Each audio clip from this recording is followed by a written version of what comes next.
Bienvenue à... Good evening, everyone, and welcome to this evening, the first of our budget deliberation sessions. Some people would like it to be the only one, but you never know. We know when we do begin, but we never know when we're going to end up. So, with no further ado, then I'd like to ask... Oh, today is the November 24th.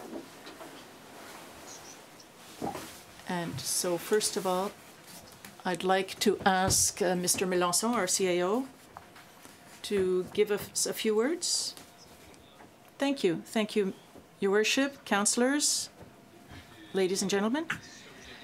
Yes, just to give you a little bit of context, then, I'd just like to say a few words before giving the mic to Mr. Thériault, the Treasurer. So, Your Worship, councillors, executive team members, ladies and gentlemen, good evening. This evening am I here to present the budget proposals for the municipality for the 2016 fiscal year. The budget we are proposing was based on a 3.5% increase of our tax base. However, we just learned that it will probably be closer to 3%. So we need to adjust accordingly. This drop compared to last year has forced us to reduce our controllable expenses by 4.4%. Certain budgets have been increased to make sure that they do reflect the realities, such as that of snow removal, which is going up by about $300,000. And for the external agencies, the costs of the RCMP will also be increased by $360,000. That's Diep's part. This is why we are proposing a tax rate increase of 1.5 cents compared to last year, which would bring it to 1.5995 per $100 of assessment.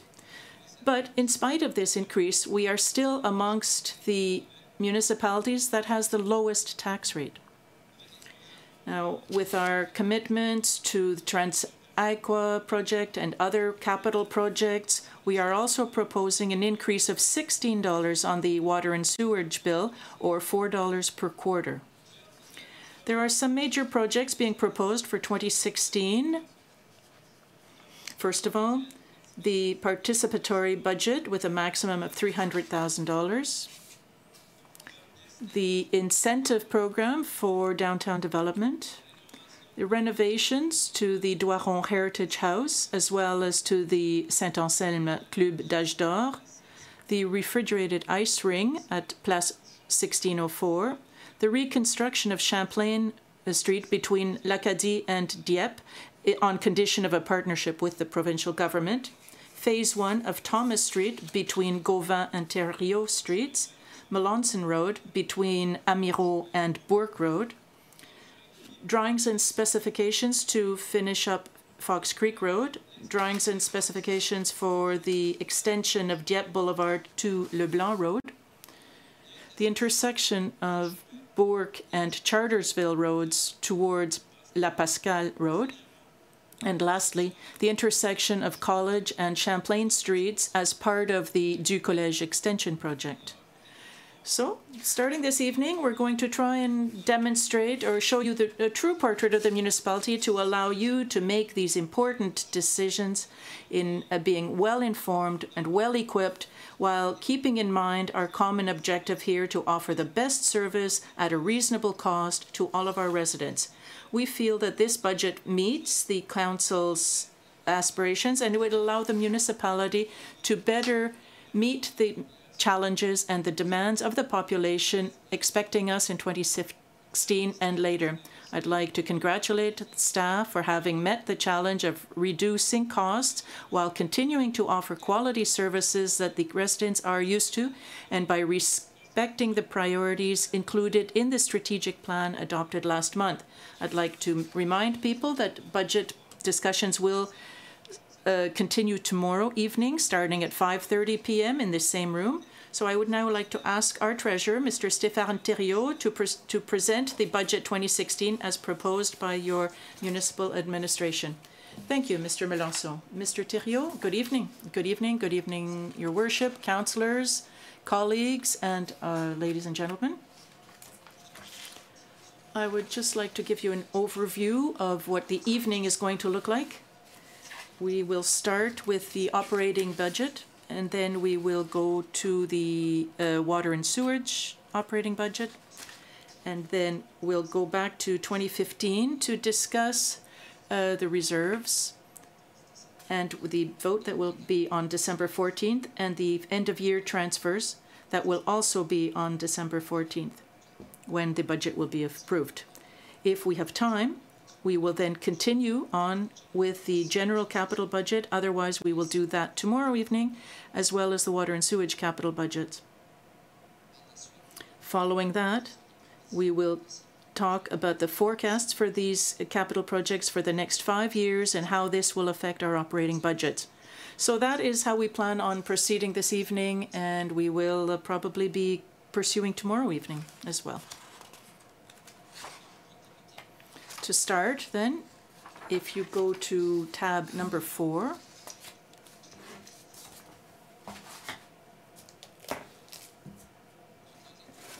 at tab 4, you see the general operating budget. And as you can see it on the screen as well, for members of the public who would like to follow us, you talk about the accounting principles where we talk about the profits and losses of previous years end up in this budget. So here, this is from 2014 compared to 2013. We had a $446,000 gain, rather $260,000, which gives us a surplus budget of $260,000. Now, for the mandate, it's a $2 million increase. And as the CAO mentioned, that's in two parts. There's a 3.5% for the tax base that we feel the tax base will go up, as well as the 1.5% that might also be proposed for 2016. The non-fiscal revenues, they remain pretty well the same. This is the arenas, the ice rinks, the aquatic center, and some building permits. That remains pretty stable at 2.7 million. And the unconditional grant, we have not received the final figures from the province yet, so I left it at the same level as 2015. We should receive those figures before our next meeting on December 14th, which gives a total of $50.4 million for the general operating budget. The next category is that of the expenses. And I think this is the third year I'm presenting this budget in this way. In other words, I'm giving you all of the expenses that we have less control over, and then lastly I will explain the expenses that we have a little more control over. So this is really general operating costs. First of all, salaries. We see a small drop to 14.4 million, a small drop of 0.3%. The external commissions, an increase of 500,000 for a total of $9 million. And as we mentioned earlier, one of the big factors was the 430,000 for the RCMP.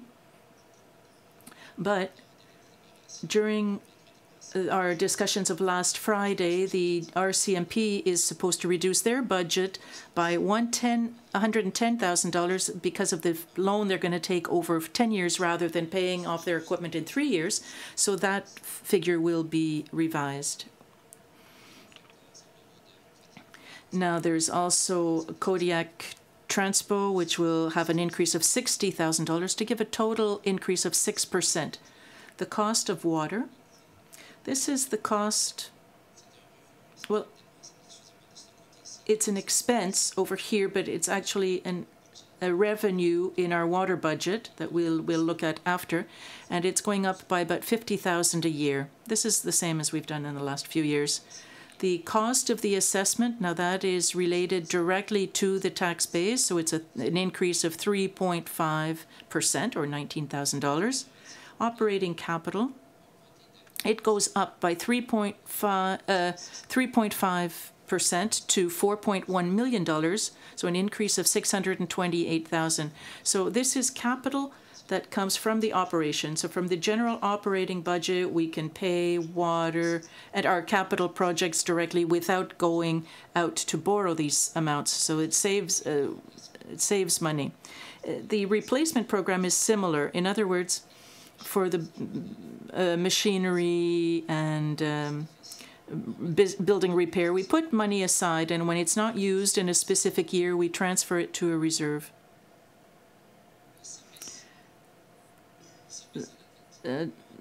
Debt payment goes up to 8.06 million because of the loans that we made this year, the loans of 8 million for projects for previous years. In other words, there was 5 million for the secondary fire hall, and there were some other expenses for road construction, but these are done now. We have to borrow money to pay them.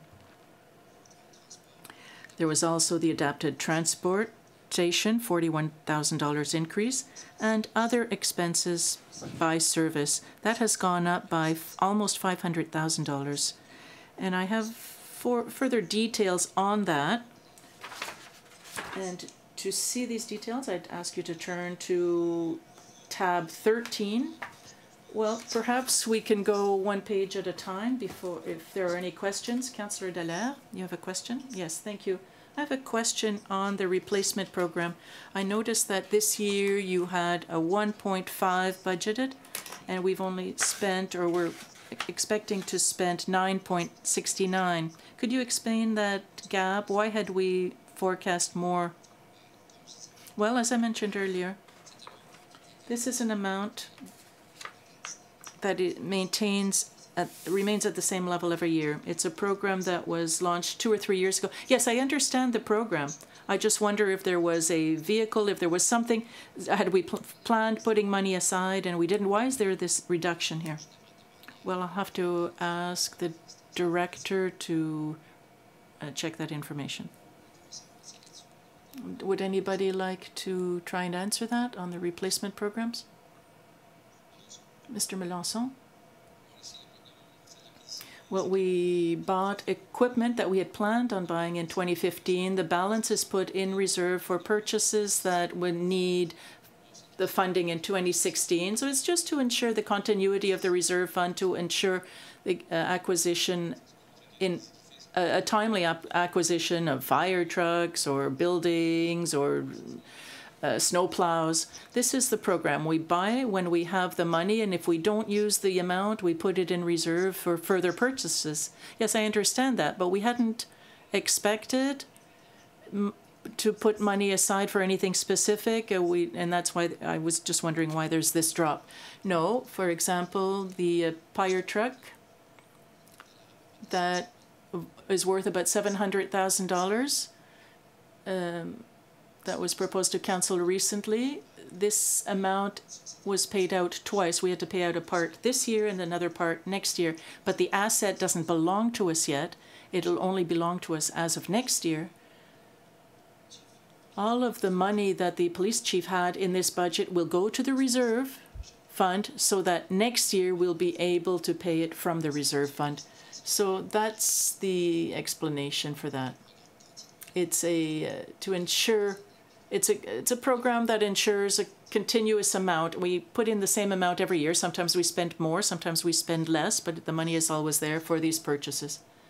Thank you. Councillor Godet. What justifies, or how can you explain adapted transportation?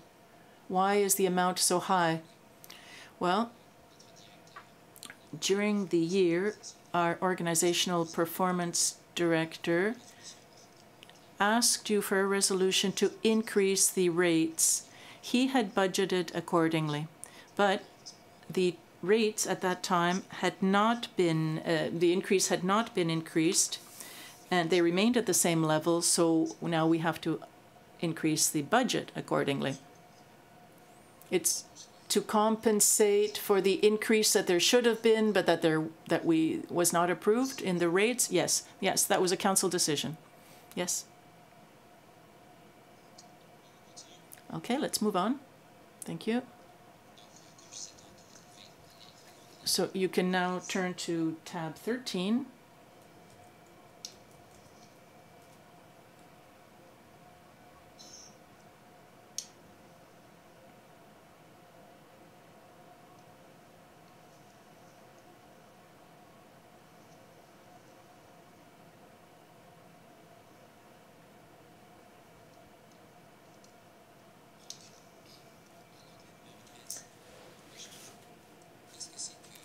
At tab 13, this is a report that shows you that services have been able to reduce their budget by 4 or even more than 4% because of the control over the expenses. That's why I've put them apart here, and I'll explain them by service. If we start at the top,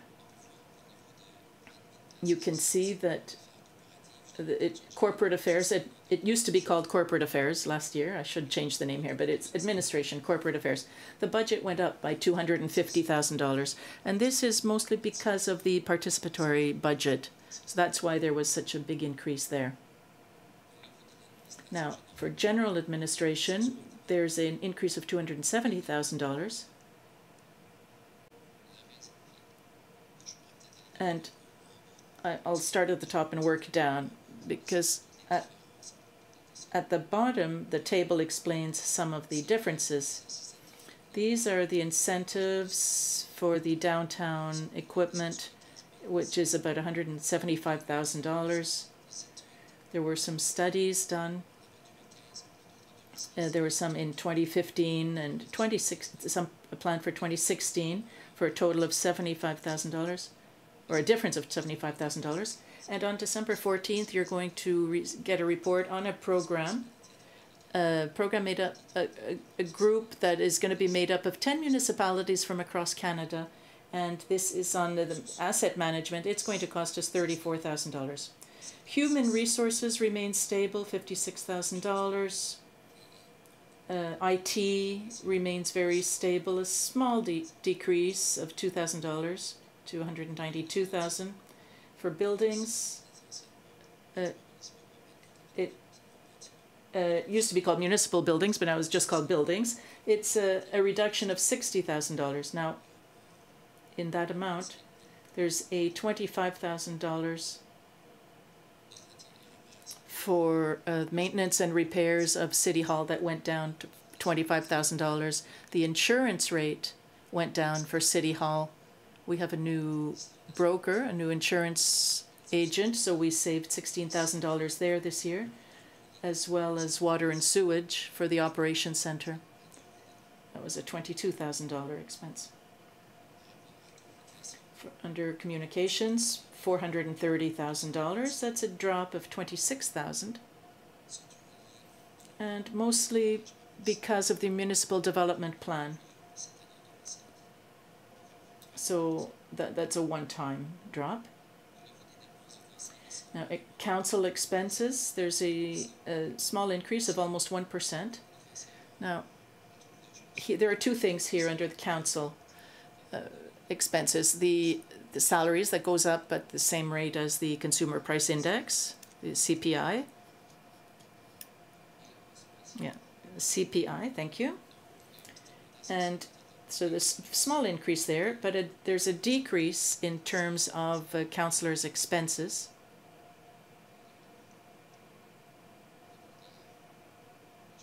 And I can't remember the delegation. You have an account for delegations. There's a small drop there too. Fire protection, there's a reduction of $98,000. Engineering services, a drop of $320,000 compared to last year's budget. It's now at $1.3 million. For engineering, here we're talking about you're talking about the climate change study of $227,000. That was last year's budget, but it was a one-time expense. There was also road signs. That was a one-time expense as well. And in this table at the bottom, I have more details. Under planning, there's an increase of $80,000, but this is because of the sustainability plan. So that's an increase of $105,000. There was a drop of about $25,000, but the sustainable development plan increased it. So for a total increase of $105,000. Recreation, this is $3.5 million. And once again, there were one-time costs for the maintenance and repair of the two new buildings, the Doiron House and the Club d'Âge d'Or. So these are $50,000 more, but for a total increase of $84,000. And Public Works, an increase of $316,000. This is mostly snow removal. Last year we had budgeted $1.1 million for snow removal, and our real costs were closer to $1.7 million. So we're proposing an increase of $316,000 here to somewhere in the middle, because it's very hard to predict what snow removal will really cost. Now, in the table at the bottom, I'm trying here to compare the 2 years between the 2015 budget and the 2016 budget. But by removing everything that are the one-time costs, so everything I just explained to you for 2015 and 2016. In 2015, we had $383,000 for one-time costs for a total of $10,279,000. And same thing for 2016. If we remove all of the one-time costs that I've explained to you, it gives us a total of $9.8 million. So that's why I'm able to tell you that the directors were able to reduce their operational budgets if we don't take into account all of these new items and the one-time costs, for a total reduction actually of 4.4%. Questions? Councillor Dallaire. Thank you, Your Worship. My first question is on that first line, corporate affairs, administration. I know amounts were set aside for different projects that were chosen by the community, but did we also set money aside to repeat the same exercise in 2016? Are we going to have money set aside for that? Here we're talking about the operational budget. And a little later or tomorrow we'll see. But no, we have not forecasted at $300,000 for a further year. So we're not planning on participatory budget next year. Well, no, but that's not what we're voting on this evening. So in 2015 we had a small envelope, yes, of $550,000, and this year the amount is completely different. Well, in 2015 we had $50,000. In 2016 we have $300,000 for a difference of $250,000. But for the 2017 and future years we haven't set aside any specific amount. That $50,000 was to try and get consultants and the experts who helped us out throughout the procedure. So if council wants to consider the same thing for 2017, we now have a team of experts, people who've already done it, and so we have the ability in Dieppe to continue to work on this basis if it is your wish. Thank you. So let's keep on. Councillor Gaudette. Well, I get the impression that we're not going to come back, we're not going to go over the details of each one of these services. Well, no, you are not wrong. You are not wrong. Yeah. Is it? No, yeah, I'll put my X on that. Yeah, no, it's not an X, it's a cross. Thank you, Your Worship. Under communication, every year we look for souvenir and kits, welcome kits, and so on. I'd like to find out if we have what we need to create these welcome kits and souvenirs for schools which come from outside, or other visitors who come from outside who deserve a little token, a little souvenir of Dieppe, something of greater value, a little more significant. Yes, it's in the budget, same as last year. We never run out of these items, so we didn't feel it necessary to increase the budget this year. So when you say you never run out, but not so long ago, I asked for a welcome kit, and we had to go scratch the bottom of the barrel to find things. Oh, I'm sorry, I never received your request. I'm sure it was a misunderstanding, because we have sufficient items to meet all of the demands. All right, I will count on it then. Thank you. I have other questions, but now for donations, does that come under the second to last line here? Yes. Is that right? So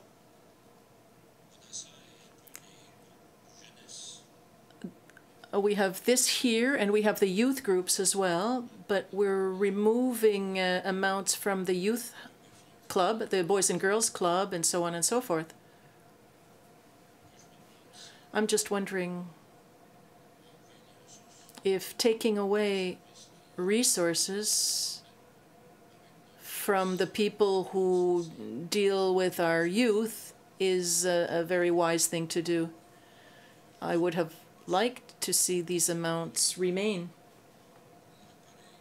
at least at the same level as the previous years. Another program, Jeunesse Musicale du Canada. I don't think I see it here, but is it elsewhere? I think it's the $1,800 that allows a reception, a small reception after each one of these concerts that bring back 80 or 90 people each time. I think this is an element that really helps the community get together, and it's very important. Your Worship, Councillor Godet, we conducted the same 4% calculation on all of these organizations, so we did not accept any exceptions. We didn't give a 3% cut to one and 5% to the other. It was 4% to all of these donations, and that's how we addressed it. Now, in terms of Jeunesse Musicale, the Municipal Council adopted policies in 2015. It was one of the organizations that did not meet the policy. We are open to receiving a request for a partnership or a sponsorship, but probably not to the tune of $1,800. But we are ready to be a partner. It's up to Jeunesse Musicale to find other partners as well. We ask them to give us a request as needed. Well, yes, but it's mostly for a little reception after the concert. And I've heard a number of wonderful comments thanking the city for that event. I also noticed that the veterans, and I understand the 4% reduction, but the veterans and the cadets, we give them $50 or $100. For me, that just doesn't fit the portrait of the municipality, and same with Nazareth House. I'm very sorry, but and for the river keepers, I didn't find them either for the Petit Kodiak River. Were they removed? No. There's still an envelope left. We could discuss it with staff if necessary. I mean, there are programs, and there are. We know that organizations, a number of organizations, do a lot of work, but the staff and public services are also impacted by this 4% reduction. So we wanted to be transparent and equitable, and we wanted to calculate a 4% cut on everybody so that we come up with a budget that is 4% below previous. So it's up to council to agree to different increases, but then it would mean an increase. Well, I just wanted to mention that I am sorry that there is not a more specific difference drawn between the merits of different organizations. I think this request, if I may interpret the comments of our city manager, well, we've asked our staff to be more efficient, and we ask the same thing of the organizations that we support. And as we've seen last night, this is a $500,000 total. There's $500,000 that we contribute to various community organizations. And I believe the municipality is doing excellent work in this regard. So 4%, we can live with that, apparently. If we want to make changes, it's up to council. But the impact will be felt on the tax rate or felt elsewhere in other programs. So council will make a decision when it will be time to adopt the budget as a whole. Inaudible comments, microphone please. But everyone has favorite causes, but when we add them up, multiplied by nine people around the table, another request will come over the year. Over the years, it adds up. But we're talking about community work. These are all important community issues. Mrs. Dale, thank you, Your Worship. I had some questions regarding specific items in tab 5. May I ask my questions now or later? I would say now, I would say. It's item 1 to 2019-2585, access to information. It's about halfway through this information kit. It's under human resources. Human resources. About halfway down the page. We reduced the budget by $55,000, going in 2016 at $15,000. Is this adjusted to the reality that we believe the access to information request will cost us? Because this is an important reduction of 78%.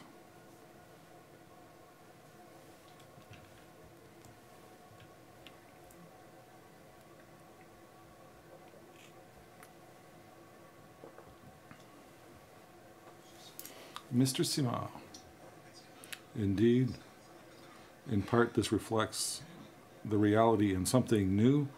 Since I've arrived with the city, I can deal myself with these requests. So there'll be some savings there also. All right, thank you. And I'll go to my next question. It's 3 pages later under Fire Services, items 1 to 32.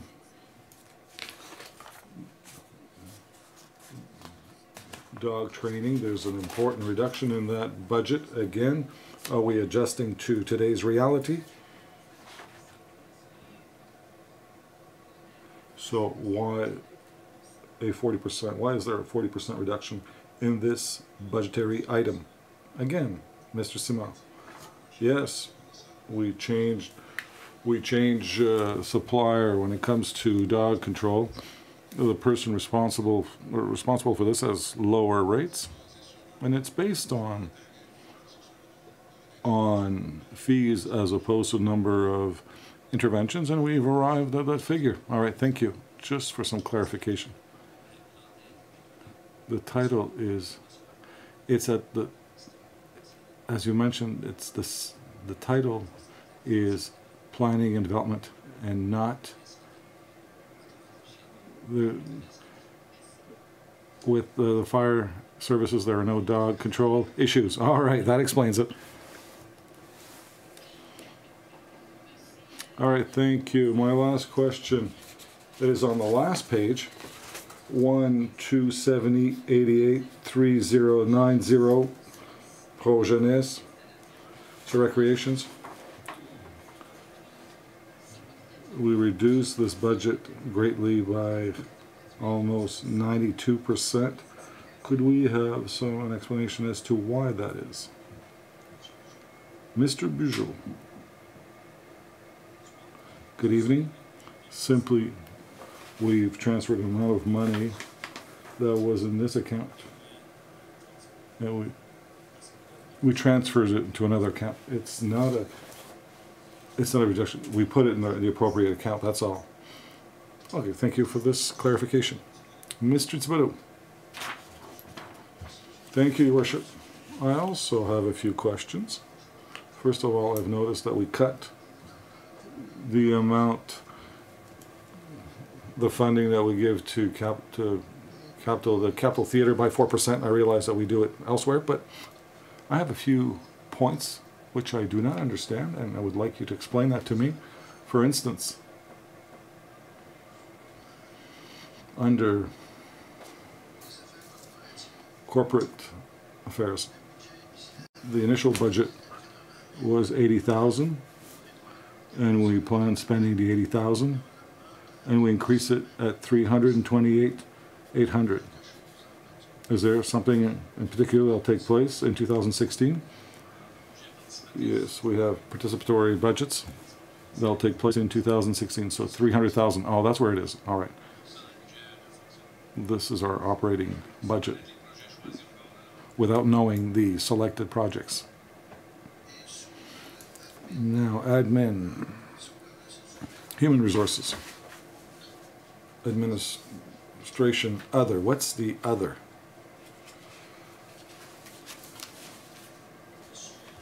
Mr. Melanson, it's 93,000 if memory serves.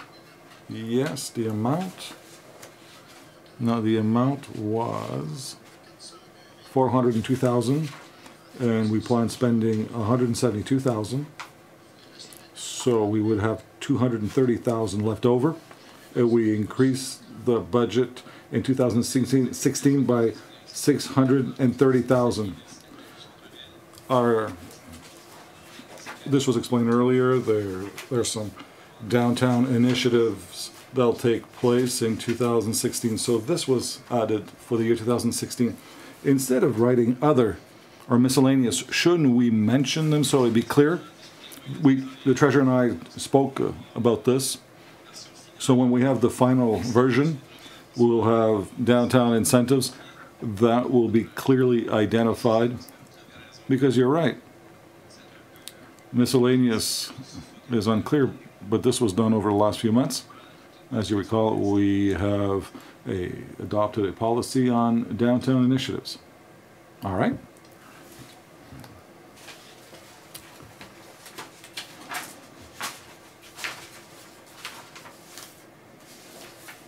That's it. Yes, these were my questions. Thank you, Councillor Leblanc. Thank you, Your Worship. The penultimate page, there's an item on public lands. Is that public lands like parks or fields? What would be the number? 3005 public lands.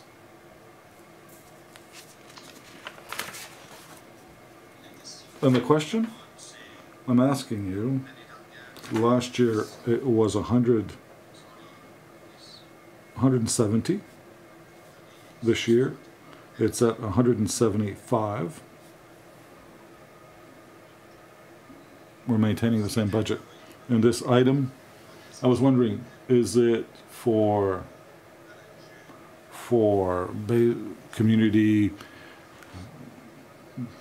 fields for baseball and sports? Mr. Book, it's with this account that we maintain all parks, playgrounds, maybe we're talking about renovating and maintaining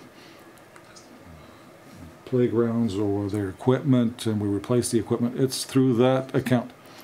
It's our program to repair and maintain playgrounds, all parks and green spaces we have in town. Expenses go through that account. Did I miss the item where we put an amount in public lands? I don't think I saw that. A new one? That's in the capital budget. We're talking about the operating budget right now. All right. That. Mr. Godet, if we go to the last one, Public Works, the last line, I've noticed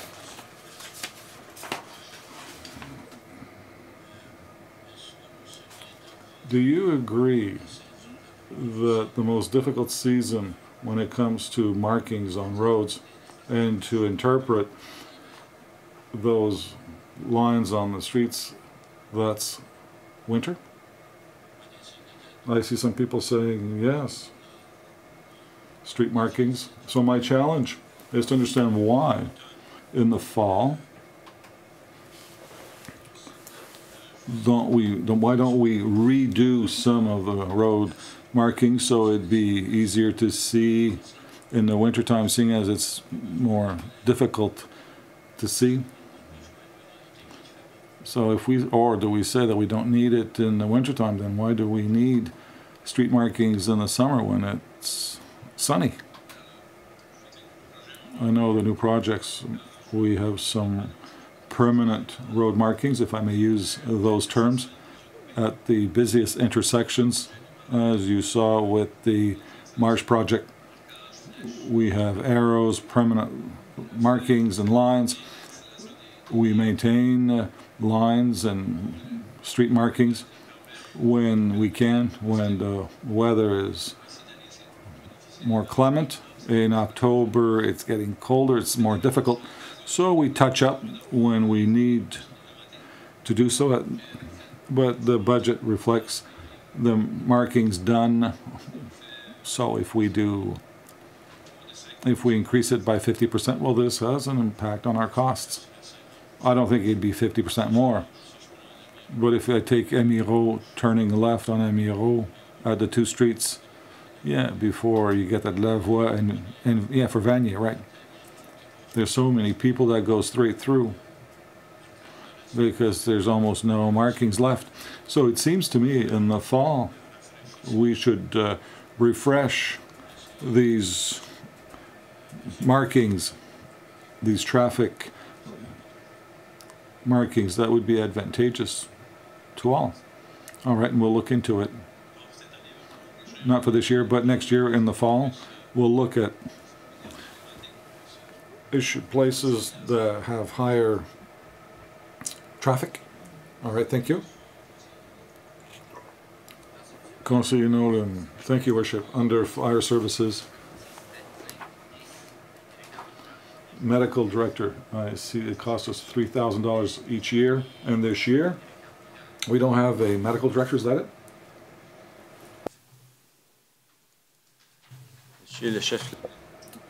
Mr. Leblanc, thank you, Your Worship. Following the 4% reduction, that amount will be taken out completely of our training budget and not its own budget. All right, thank you, thank you. Thank you. No further questions for the time being. Mr. Thériault, we can continue.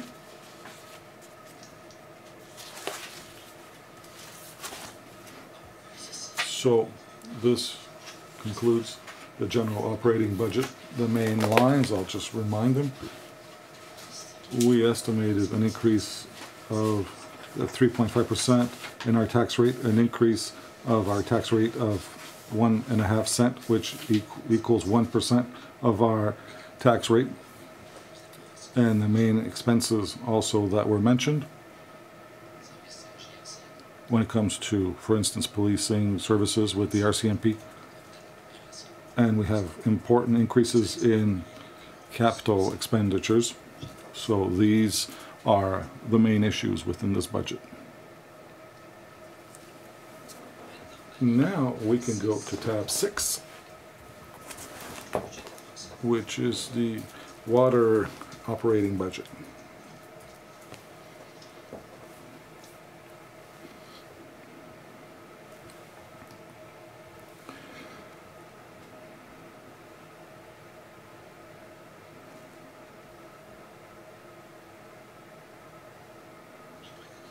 We're ready when you are. I'm getting there. All right. So we'll start with the revenues with water. Water rates for next year. We see a reduction of 82,000. That's linked to the fact that, and you'll see this later on as we go through this line by line, but we're reducing our water rates by 500. We have a $6 reduction in the water rates. Maybe at the same time I'll talk about sewers, because we're proposing an increase of $16 all in all. $6 reduction for water, and increasing sewer rates by $22, and water reduction of $6. So that's to begin with. But if we look at water, and we'll talk about sewers later, so water is reduced by $6, which gives us a reduction of $82,000 in income. We talked earlier about buying water from general operating funds. So it's an increase of $50,000 at $1.4 million in the proposed budget. The other income here, we see quite a reduction of $121,000, as we can see. This is a new accounting practice after talking with my colleagues and directors, and also I've also talked with our auditors. We don't recognize the income from unpaid water and sewer bills, and that's an issue. Waiting, in other words, that these bills, we should wait.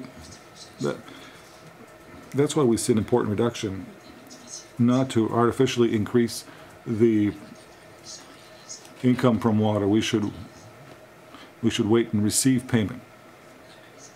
The same explanation will be found when it comes to sewer services.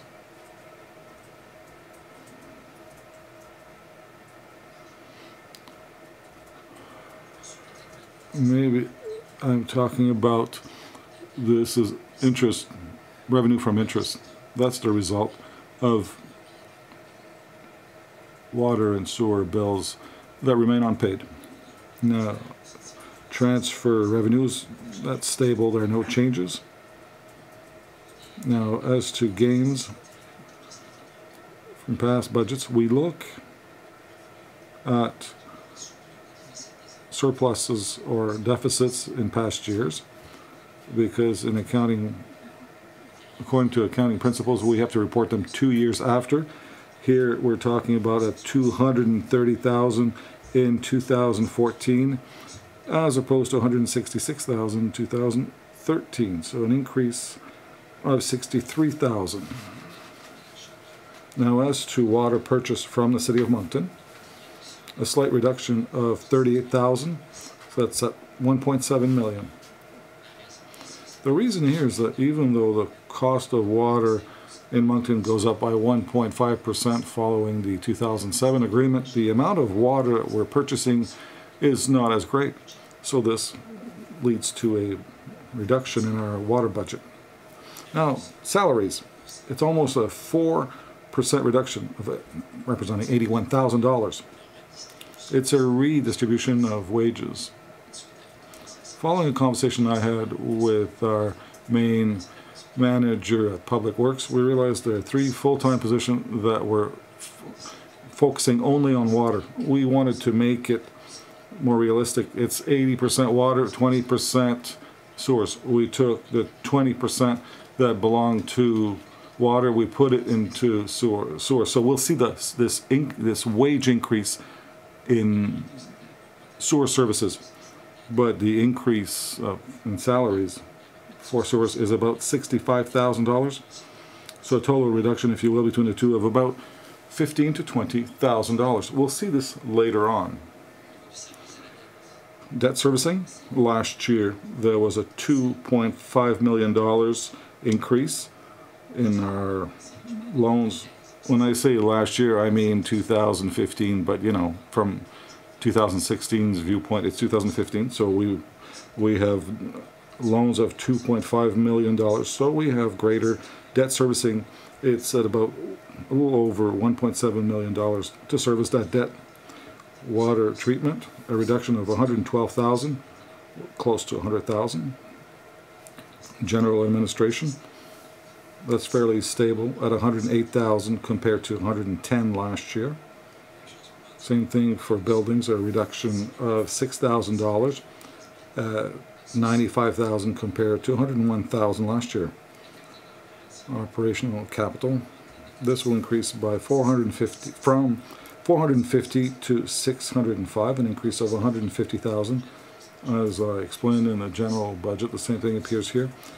The more we can put here, the better it is when it comes to loans. And in fact, this evening, either to this evening or tomorrow, I'll be able to present a program that I don't anticipate any loans made or borrowing any money for water operations next year.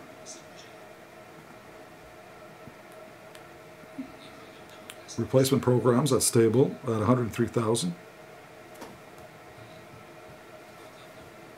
Water meters, a slight reduction of 4% at $46,000. Council expenses, the same explanation as before. So we see a 1% increase at close to $40,000. Public Works, slight reduction of $8,000, costing us $234,000.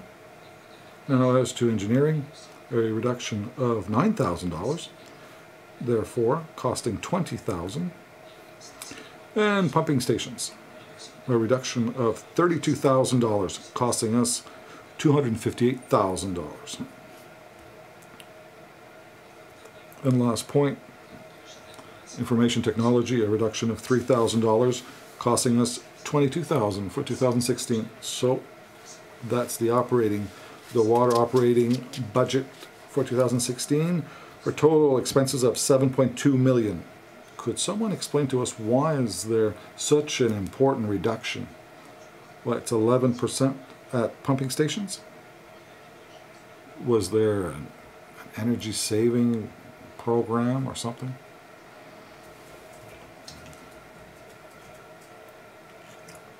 Mr. Knowles, perhaps? No?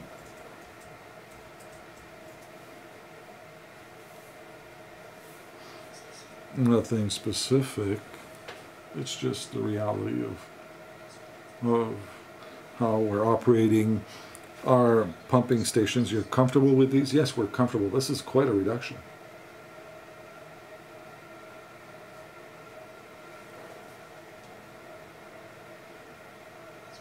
Nothing specific is the answer.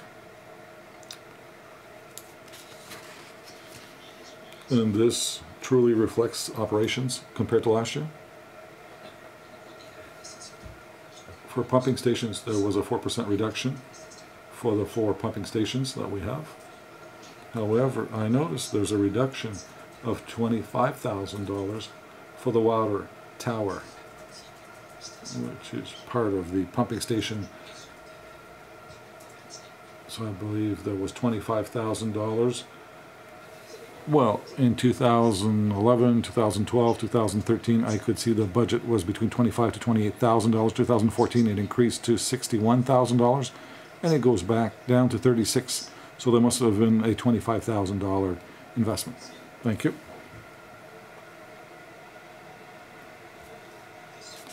Any other questions regarding water and sewers?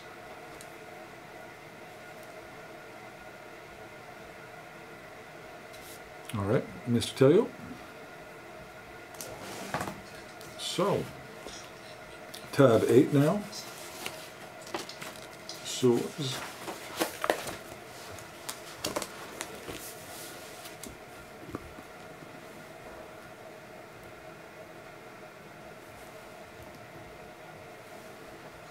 As I explained earlier, when it comes to sewer fees, I have an increase here, which I'm proposing, of $22,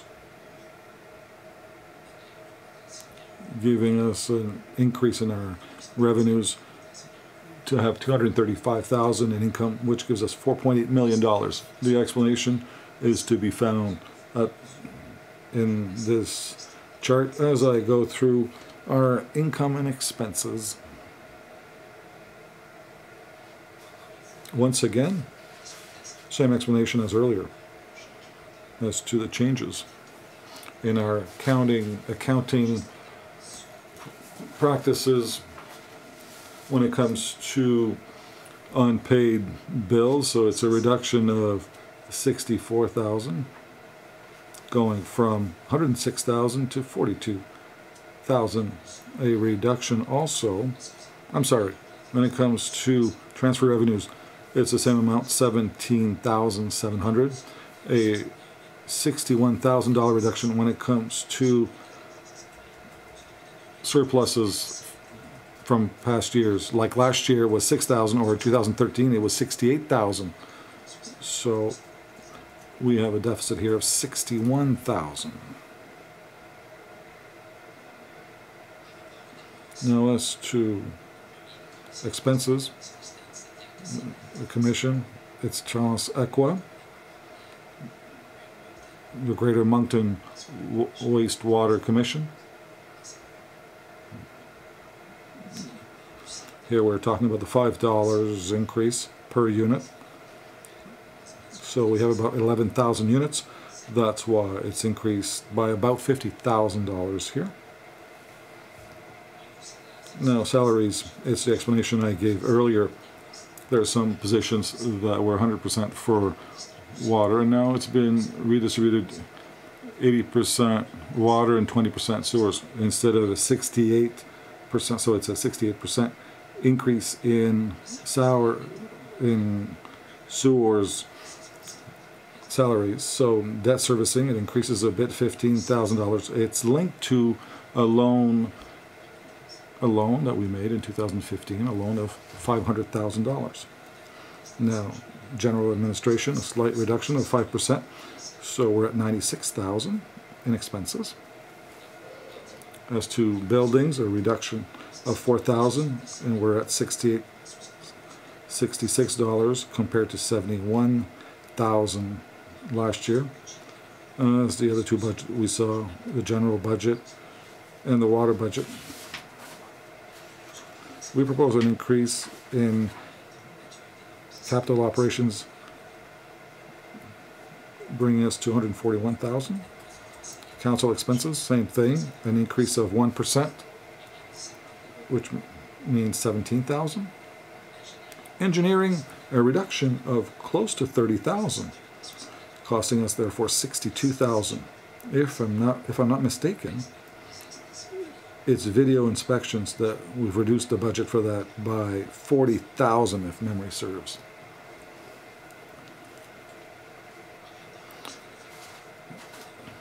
Equipment replacement program was the same, close to $100,000. A 1% reduction at $35,000 for the year 2016. Information technology, a reduction of $2,600, bringing us now as to public works, sewers, a reduction of $8,600, costing us $195,000 in budget, giving us a $4.9 million budget that we propose for 2016 for sewers. Any questions from council members regarding the sewers budget?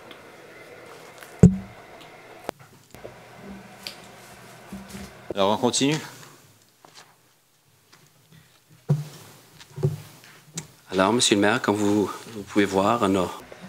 So, Your Worship, you have noticed that we just wrapped up the water and sewage operating budget as well as the general operating budget. You've received the three budgets. Perhaps just a summary on water and sewage. That's the $16 increase that I mentioned earlier, which is about $4 per quarter for the water bill, water and sewage bill.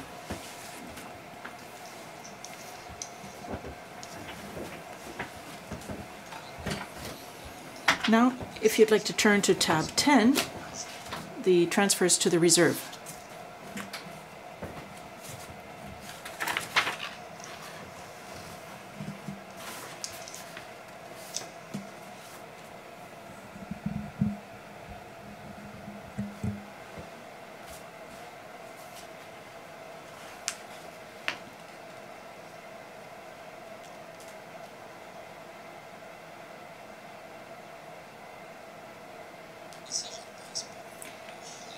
And I don't plan on going at one line at a time, but I'd like to give you a good idea of what's going on in terms of the reserves. And of course, if you have any questions on any of these items, please feel free. The transfer to the reserve fund will also come back on December 14th, because then we will be approving the budget at that time, and then we're going to go through it line by line at that time. So if you look at the first reserve fund, the general operating reserve, it's $2.1 million at the beginning of the year.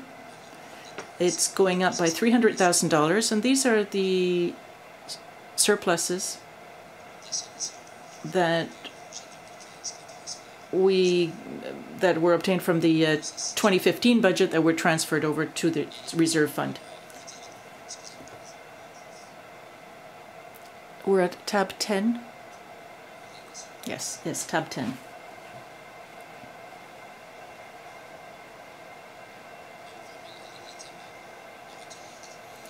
So what has to be kept in mind here for the reserve, the general operating reserve fund, is that we've just maxed it out. The maximum is $2.4 million, and the list of the amounts that are identified,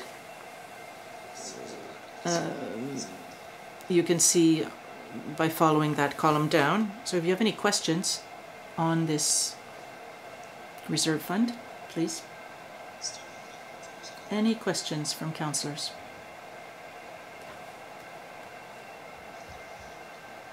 We'll take a few moments. Yes, and as I mentioned earlier, this is going to come back on December 14th, and we'll have the list then of all of the items that come under the reserve fund.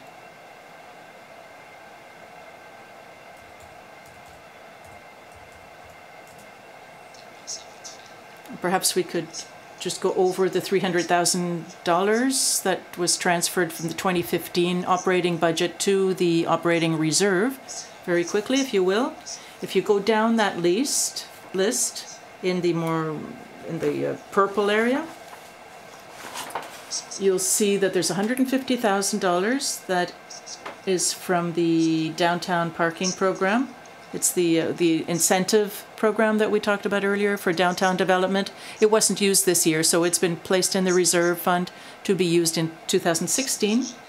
For engineering services, there's a $15,000 to synchronize traffic lights, $6,000 for a driver feedback sign.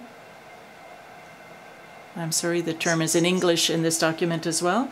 $6,500 for that, and $10,000 for the the concept for access to the Petitcodiac River. And the development of the Petitcodiac River is another $12,500. The Gala des Îloises, $35,000. The project of August 15th, 2019, $25,000. The 60th anniversary of the book project, $9,000. $7,000 for future renovations of tennis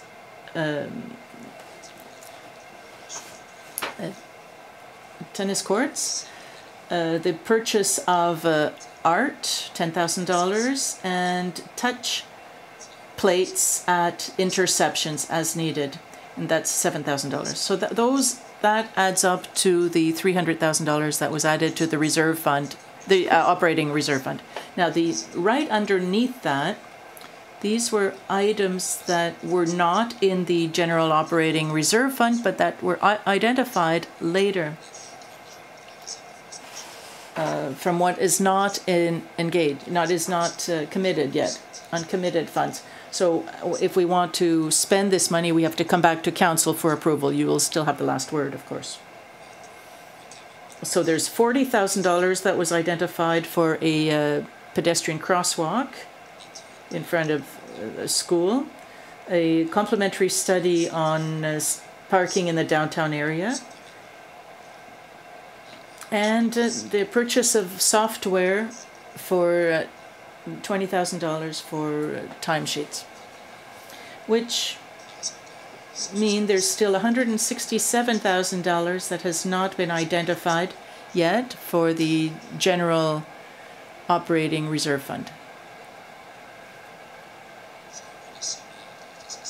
So that is a summary of what information you will be receiving on December 14th, as well as other amounts that had been identified in previous years. Yes, just 2 points very quickly. First of all, the pedestrian crosswalk in front of École Malenfant, we're going to assess to see if a permanent crosswalk, because currently there's a cross guard, so we'll have to assess to see if we need a permanent crosswalk there. That would be obviously there 24/7. And we want to make sure that our public parking is well positioned, well located. So that's another study to make sure that is done. The third one is to computerize the timesheets and reduce the number of people who have to work on it. Thank you. Councillor Godet. But yes, but these timesheets, the pay is still prepared and deposited by an outside service, right? For now, yes, for now, which means that could change. With a computerized program, yes. And did I understand correctly that the parking program that we've seen in 2 different spots, this is for the downtown area? Yes, one is for the underground parking. The policy was adopted by council for this incentive for downtown parking. And the second one is for the future needs study. By 2017, we want to finalize a study because the downtown area will also have changed by them. So the underground parking, is that what has already been committed? Well, the policy has been approved and we are finalizing other agreements currently, yes. So we do have a program in place, yes. It'll be greatly appreciated by a number of people.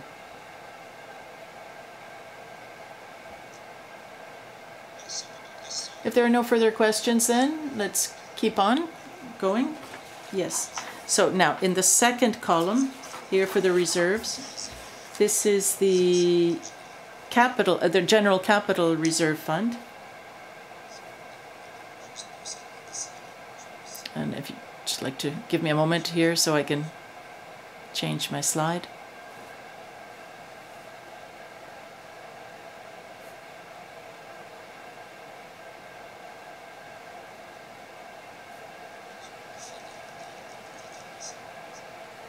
It won't take long.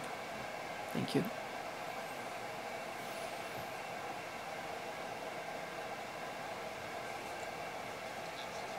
So as I mentioned earlier, because I talked about the replacement program, the biggest part of the amounts, this 619,000, that is going to be placed in the General Capital Reserve Fund is from the replacement programs, as Councillor Dallaire mentioned. We have a replacement program of $1.5 million. We've spent $900,000. There's about $600,000 left, and this is where you'll find it. This is what is added to the General Capital Reserve Fund. And then there are two amounts, $100,000 that, following a resolution of Council on January 12th, 2015, for the purchase of a land, and a $200,000 that was adopted with the budget of last year to reduce our loans in 2015.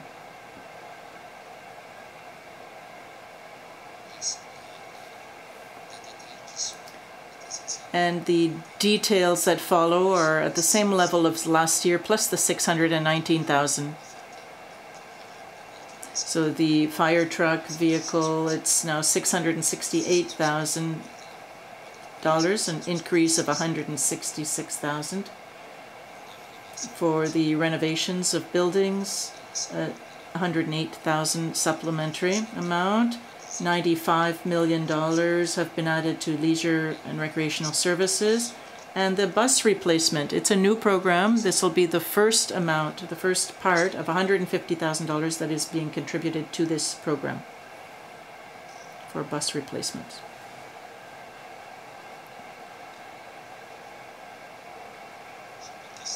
If there are no questions on the General Capital Reserve Fund,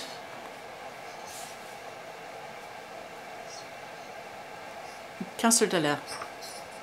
Well, it wasn't on this page, but if I remember correctly, for the bus program this year, we're earmarking $200,000. We're going to transfer $200,000 for that by the end of the year. Is that right? Does memory serve? Is it $200,000 this year? Yes, thank you.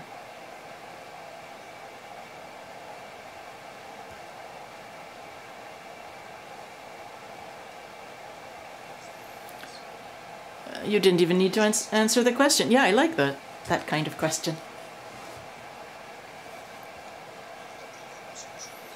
And your colleague, Mr. Richard, helped you out on that, no? So if there are no further questions on the General Capital Reserve Fund, so the Water and Sewer Reserve Fund. This one, we've reached the maximum amount, so we were able to add $43,000 only, and that $43,000 comes from the equipment for the IT, $800,000, $8,200, and then the master plan, $35,000 has been added for a total of $75,000. The other items are at the same level as last year.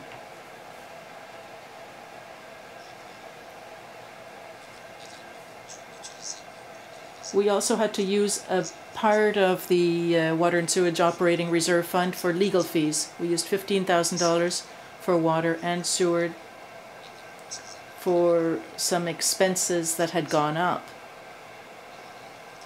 in 2015. Any questions on the Water and Sewage Operating Reserve Fund? If not, then we'll move on to the Water and Sewage Capital Reserve Fund. It's clear as mud, right? I hope so. I mean, it's clear as water, I hope. Now, in terms of the Water and Sewage Capital Reserve Fund, same as the General Reserve Fund that we saw earlier, this is mostly for equipment that, if not used fully or at the amount budgeted, then the rest goes into the reserve fund. Or, and if for here there is no maximum compared to the operating budget. This according to the province, it's supposed to be 5% of the previous year budget, the operating. But for the capital fund, there is no maximum. We can put as much as we want into it.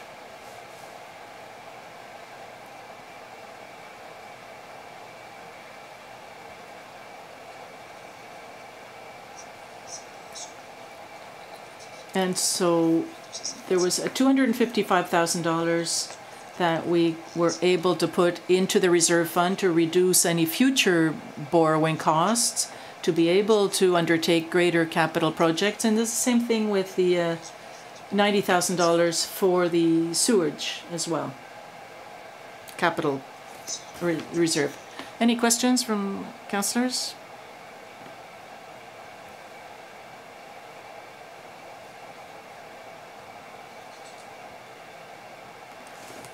Land for public purposes.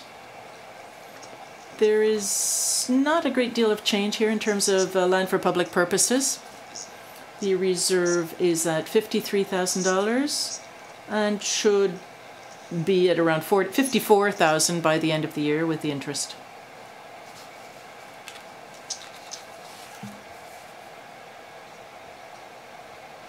Are we done with tab 10? Yes, it would seem so, unless there are any further questions.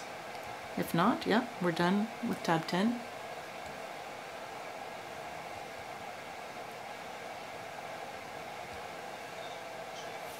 So the next item, yes, and let me find the proper tab here.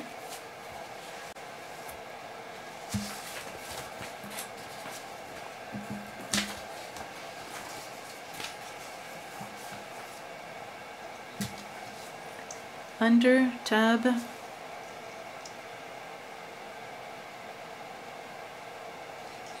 15, end of year budget transfers, tab 15.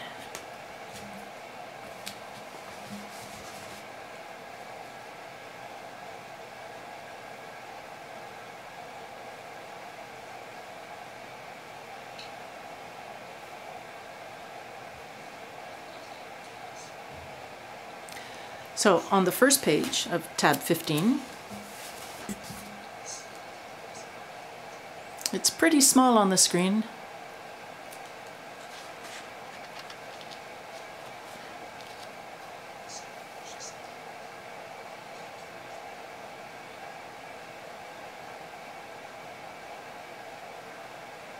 There. So under tab 15 then, this gives you an idea of what happened in 2015. Where are the surpluses? Where are the deficits? You have all the details. And these are will need a budget transfer that will be presented to you on December 14th. But on the first page here, you see everything that was a surplus, according to the estimates I received from the directors. The total is over $1 million, but this surplus will allow us to meet the deficit that you see on the second page, that is just over $1 million as well. So I'm talking about everything that is over and above $10,000. I didn't include all of the smaller amounts. So anything over $10,000 has to be a part of these budget transfers in order to reduce the deficit. Do you have any questions on these items? Would councillors have any specific questions on any one of these items? Councillor Gaudette. In the accounts that were cut, for example, Francophonie initiative, signage program, does this mean that, how shall I put this, that we weren't active enough and we didn't spend everything that had been expected, forecast, or, well, for Initiative Francophonie, the Francophone initiatives was there for the community, for the promotion of French, and the committee only met once this year, so there were no initiatives that were asked for by the committee. Now, the signage program, it's going to be a little higher than what is in the budget currently, because we have received requests in the last few weeks. So we'll probably end up at $6,000 or $7,000, which is the average of the last few years. Well, there was little activity then for signage. There was little activity. No, we had the same level of requests, the same number of requests. Perhaps the amounts were for a little less. But we'll end up the year at about the same level as usual. So there wasn't a specific promotion program. No, it was mostly for expansion Dieppe when they meet with new business people. They talk about the program at that time. But it's usually when the business people approach us, because it's difficult to, if the person doesn't come and ask for information, it's difficult to know if they want to change their signs. And also we meet with them when they ask for a building permit or development permit. And in 2016, is the level remaining at this, is the amount remaining at the same level? Yes, the same amount. Thank you, Councillor Nolan. Thank you, Your Worship. On the second page, you have 21 and 21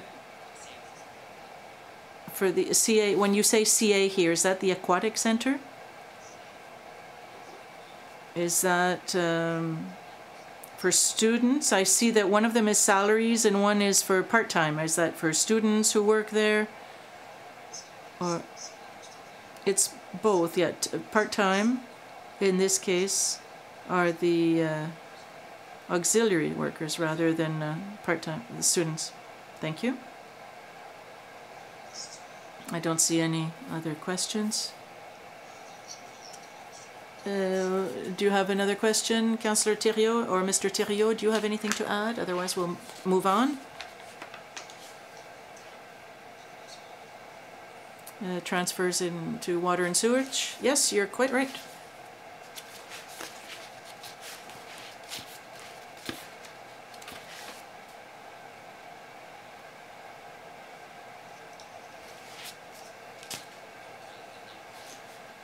So the last page in this tab, similar to what I mentioned earlier, the deficits of over $10,000 will be met by the surpluses, both for water and sewage, if you have any questions.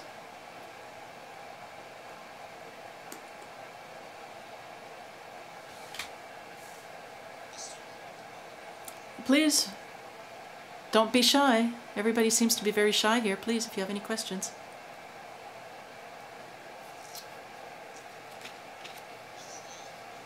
Going once, going twice, going 3 times. And as I was mentioning, if you didn't get a chance to ask your questions tonight, we will be back before Council on December 14th, so you'll have ample chance to ask your questions at that time. Sold then. Next item. If you allow me, Your Worship, we could take a 5 or 10 minute break, and then we could move on to the capital budgets for water, sewage, and general operating. I want Council to be well awake for that part of it, so yes, we'll take...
OK, alors.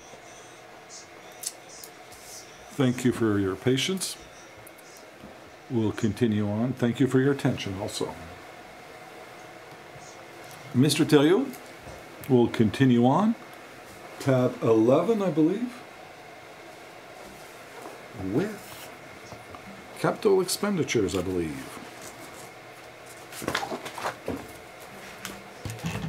Floor is yours. That's correct, Your Worship. We see this at tab 11 in your kits, and earlier you received also some documents before this meeting. That's a summary of the presentation that will be on the screen. So it's on the last 4 pages which you received at the beginning of the meeting.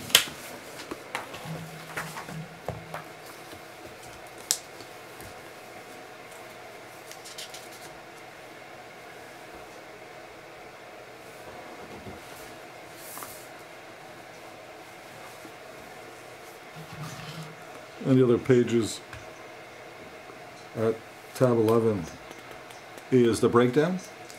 Yes, I'll show you the overview on the screen, and at tab 11 you have the breakdown. Proceed. As to capital budgets in the general fund, we are proposing almost $11 million in capital projects for the year 2016. The first one, close to 3.2 million, is asphalt maintenance. It's a program that we started a few years ago, and it will continue on for the next few years. And it's $3.2 million, as I said earlier. Here we're talking about streets, Mélenchon, part of Thomas Street, and part of Chartersville Street, as our general manager mentioned at the beginning of the meeting. As to provincially designated streets like Champlain, 3.4 million. And this is the gross amount. The funding, we'll see it later on. And I'll explain how we will fund this $11 million.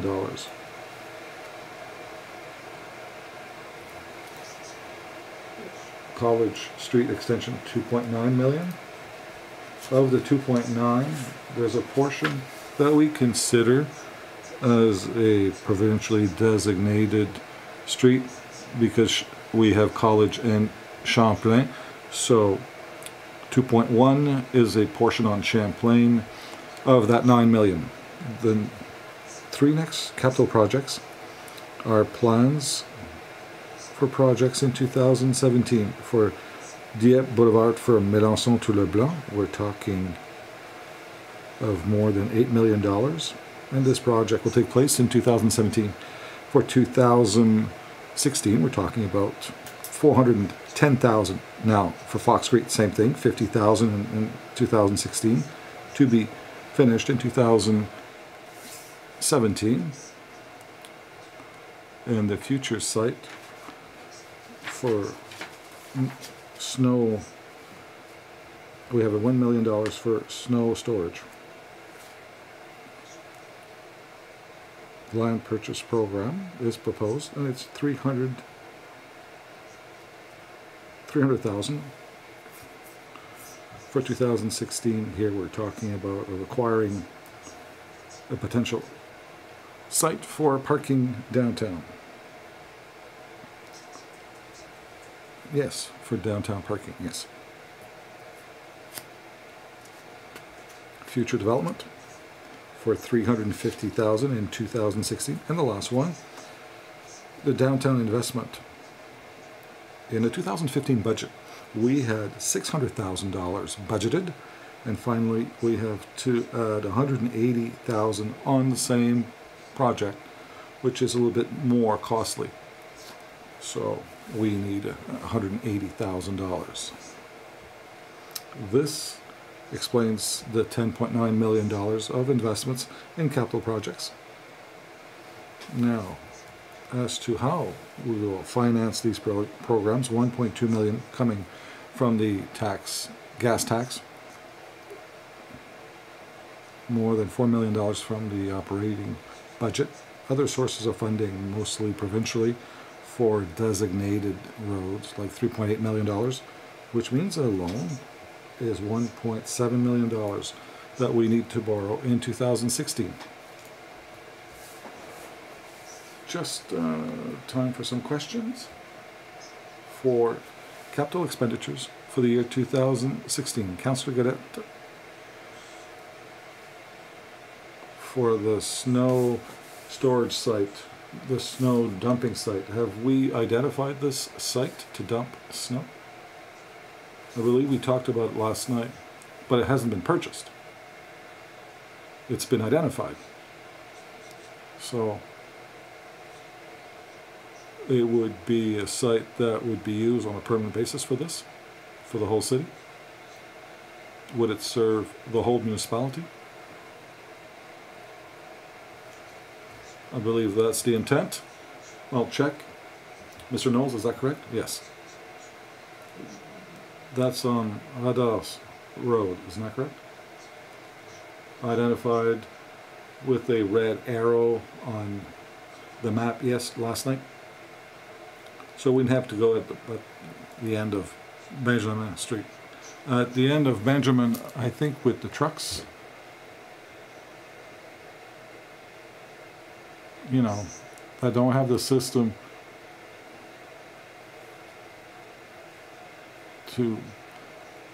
for gate release. We have some complaints coming from people across the road. Well, that's not a big deal. Well, it's not a big deal until they sue us in court. And though that land on Benjamin Street is for sale presently, we can move it closer to you in Saint-Anselme. Mr. Leblanc, thank you, Your Worship. We had talks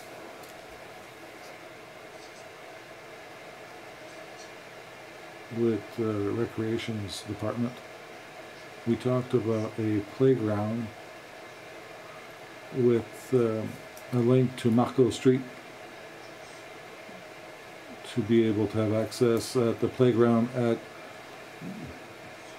the park, Dover Park. So I don't see this. Is that on the radar for the future? Mr. Book. These are part of the projects that have been set over for the future. Inaudible comments. So this has been pushed back more than 5 years from now in the future? Okay, I didn't see it because it wasn't there. All right. Mr. Manasseh. Something I'd like to clarify. We have to continue to have deliberations and negotiations to have access to certain lands. These discussions will continue, but we don't have a right of way right now. That's what hasn't been done. But we can continue our talks to have access to get to Dover Park. We'll reach an agreement, and then we can plan. If we reach an agreement, expenditures wouldn't be that high. It would be a connection, a connecting trail, because there's already a multifunctional trail there. Yes, going to Dover Street. So the issue is right away. All right, thank you.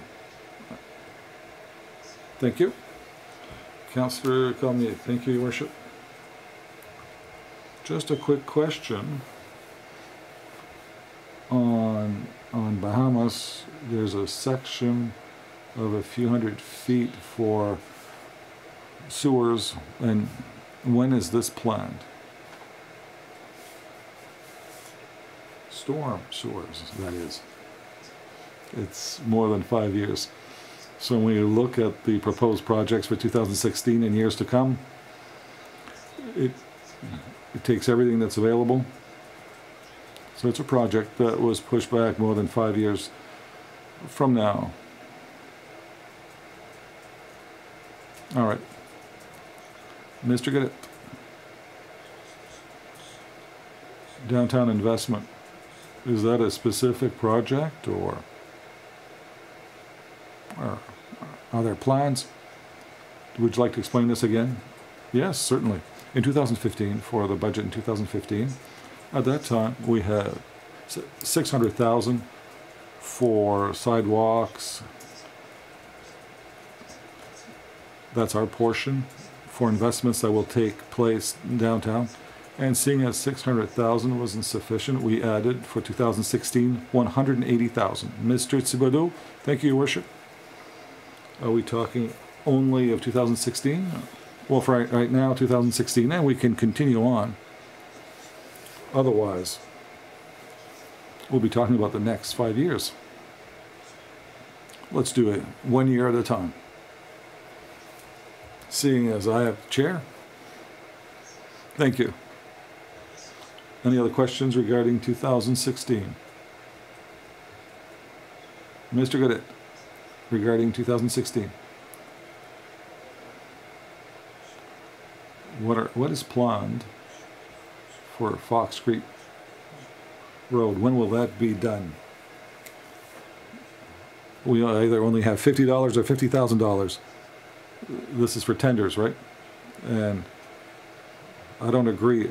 I think this should be done as quickly as possible. Fox Creek. So based on capacity, we did this project in 2015, but we have the plans and tenders.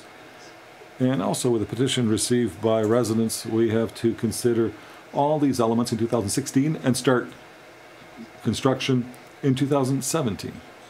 So the 50,000 would be for tenders? Yes.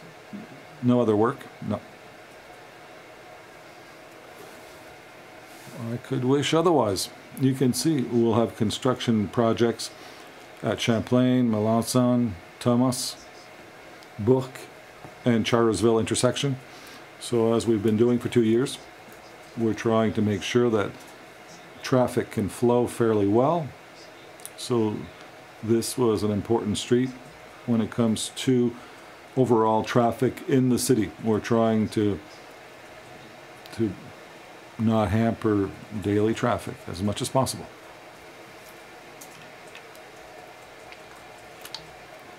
Mr. Godet, regarding this,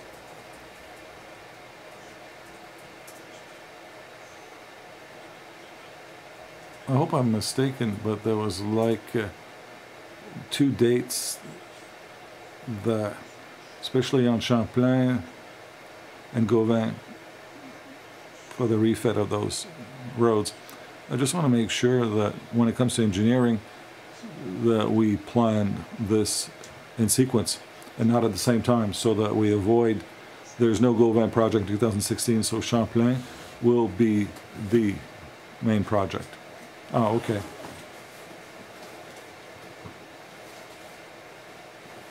We can look at the details.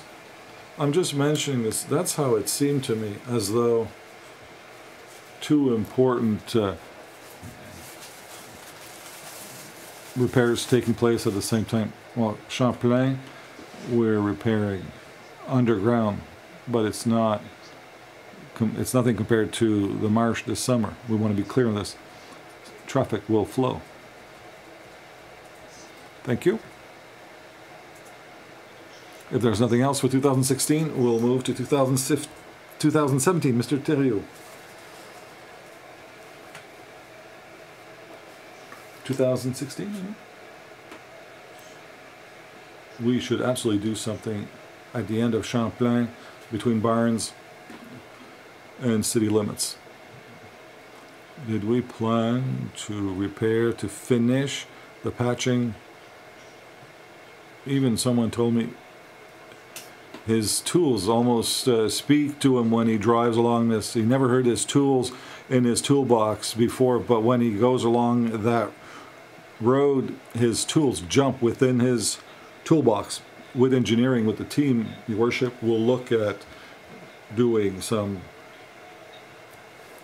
preventive work there. So we took note of this. You've raised this over the last 2 or 3 meetings. So when we'll do some patching in 2016, we'll do some preventive work on specific problems. Thank you, Mr. Nolan. we have to remember that this is a maximum, that we have to, you know, we're a big and growing municipality, but talking about tools, jumping up and down, maybe it's time to slow down. Thank you, Councillor Thibodeau. Merci, Monsieur le Maire. Simplement pour... Thank you, Your Worship. Just to add to what Mr. Gaudette was saying, between Mountain Flight College and city limits, I think we've done some patching work, but it didn't improve the road and added more potholes and bumps. So we only plan working on this road in 2019. I think we absolutely have to do something as quickly as possible to resolve the issue.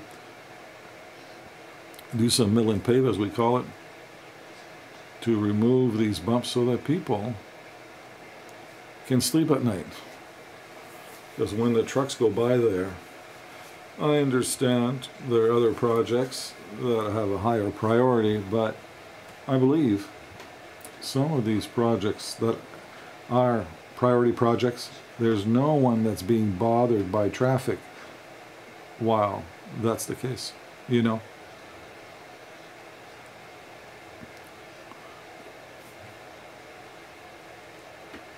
It's quite pitiful there. We note that. We did make a note of that. Thank you. Mr. Goodett. Well, about the second part of my comment. Seeing as it'll take 5 years before we rebuild the road as such, did we examine the costs? As the councillor Thibodeau was saying, did we think about this? And also, like the province did for the rest of the road, they did it 2 places, in Portage and Memramcook, and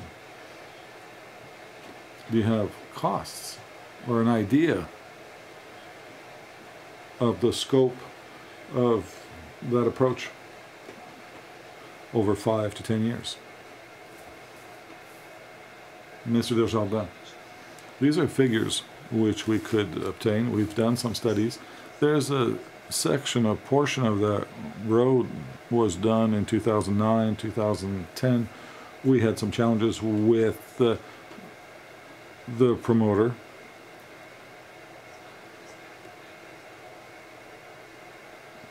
We hope to be there before winter, but we couldn't agree with the stakeholders. So next summer, with that budget, we can do maybe better than patching. That's something that we'll see over the next few months. Because seeing as we see it'll be at least 5 years before the whole thing is rebuilt, and we have plans with the industrial park. So I think we have to do something to make that road, well, we have to fix up the road, but there's also the question of controlling trucks, because there are a lot of trucks going along this road, and there aren't supposed to be any trucks along there. All right, we'll make a note of this, and as Mr. Desjardins said, we're trying to resolve a problem that we've had with a contractor, and a budget will be drafted to greatly improve that road. Thank you. 2017. So 2017, most of the projects I've mentioned earlier, like PDA, that's a continuity.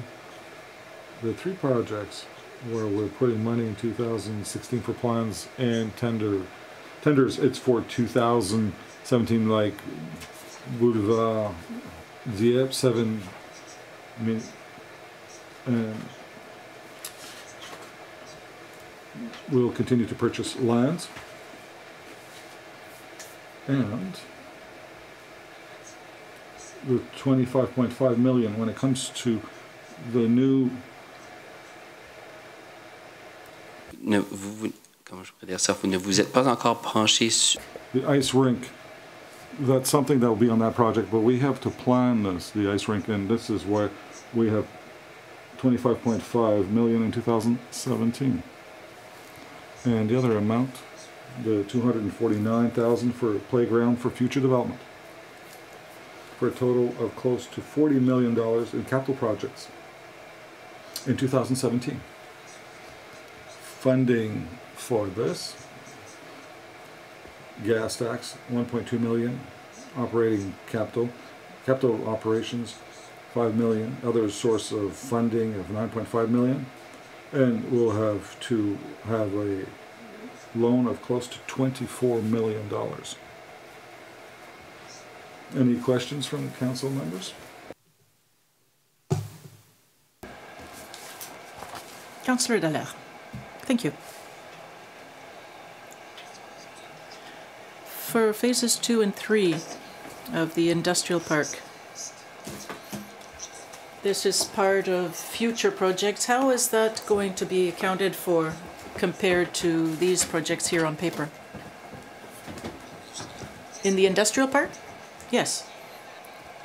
To unblock the road, for access to new lands, because for now we have a limited lands for contractors to develop businesses, and there would be money available for these projects. How is that accounted for amongst all of these projects? Your Worship, Expansion Dieppe is currently studying different options for funding, and we'll see what will be the most plausible source of funding. We haven't identified any sources, any partners yet, so we're waiting to see which scenario will become the best option. So it won't be for this year, but it's a discussion for the next council to renew, to unblock, to open access. Perhaps they won't be able to do both. Perhaps how do you establish priorities? It all depends on the funding sources. Yes, it always depends on the sources of funding for any project. That is the key, to try and do more with what we have. Yeah, so in terms of the project funding for economic development, there are efforts being made, have been made for the last 18 months provincially with the different development agencies to try and come up with some creative ways to have the infrastructure development go forth. So we hope to be successful in time, and we hope to be able to convince our other partners to continue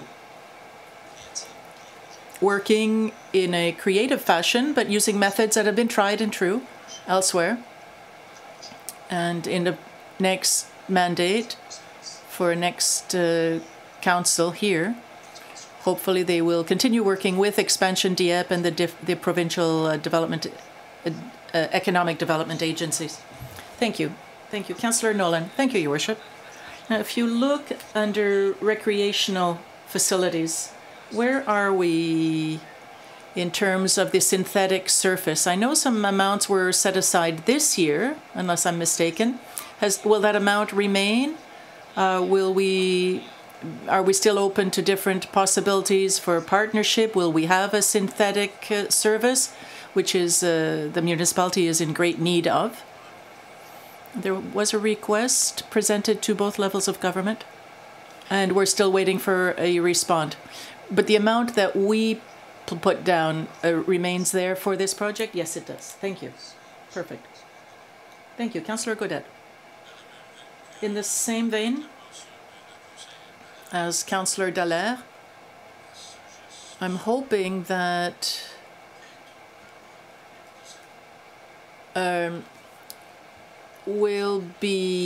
everybody will be even wiser by 2017, and that Santa Claus won't forget to come through Dieppe. If there are no further questions then on 2017, let's move on to 2018. In 2018, similar to before, we will continue on with the asphalt preservation program for the Champlain provincial route, as we already discussed, with plans and specifications. $390 in 2018 to carry out the project in 2019. And then du Collège extension, $3.5 million there. The purchase of land, that's a continuation of the same program. Family Park in 2018 for $1.2 million. As well as a new program for the asphalt preservation, but for a designated road. This would start up then, and it would continue in the future years. Now, for the replacement of water mains, this is for we're talking about the asphalt part here. We're not talking water and sewage here, but we have to repave, put down some asphalt when we change the water main. So this would be what is expected for 2019. And as we mentioned earlier, for the parking lot, a possible parking lot downtown, there's an investment there too. For a total of $9.2 million in 2018. The funding, the gas tax will continue on, $1.3 million. Operating capital, $4.4 million. Other sources of funding, $550,000. And the loan would be $3 million in 2018.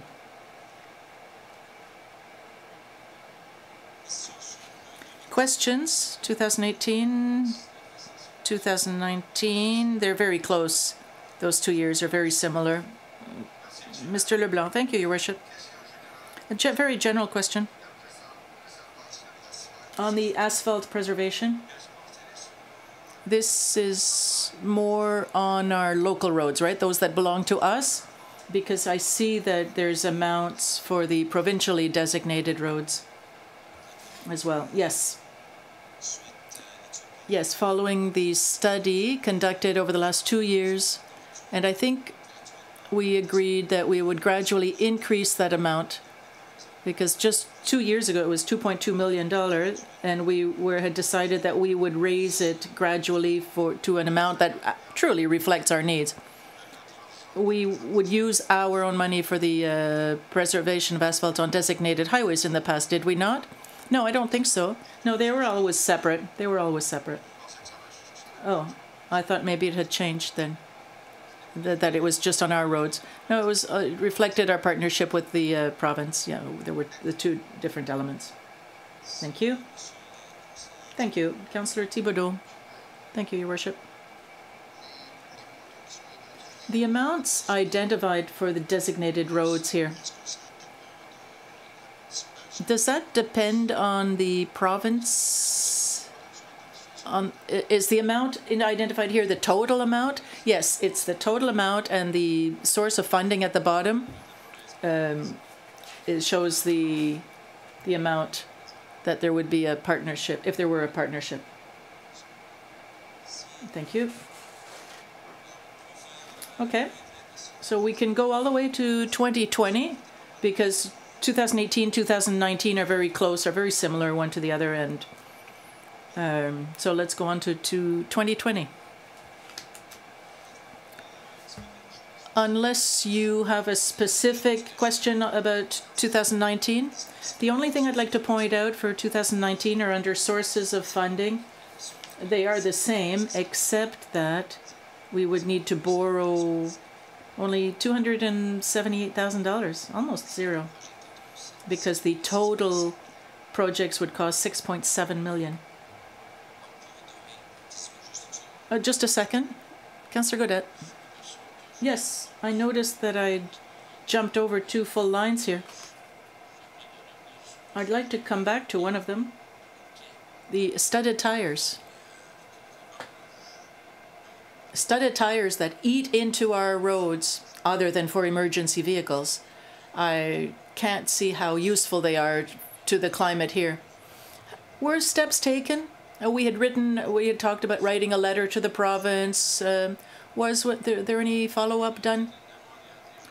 Some years ago we had made a request, and we've never heard back, but we never followed up in the last couple of years either. So it's really a provincial jurisdiction.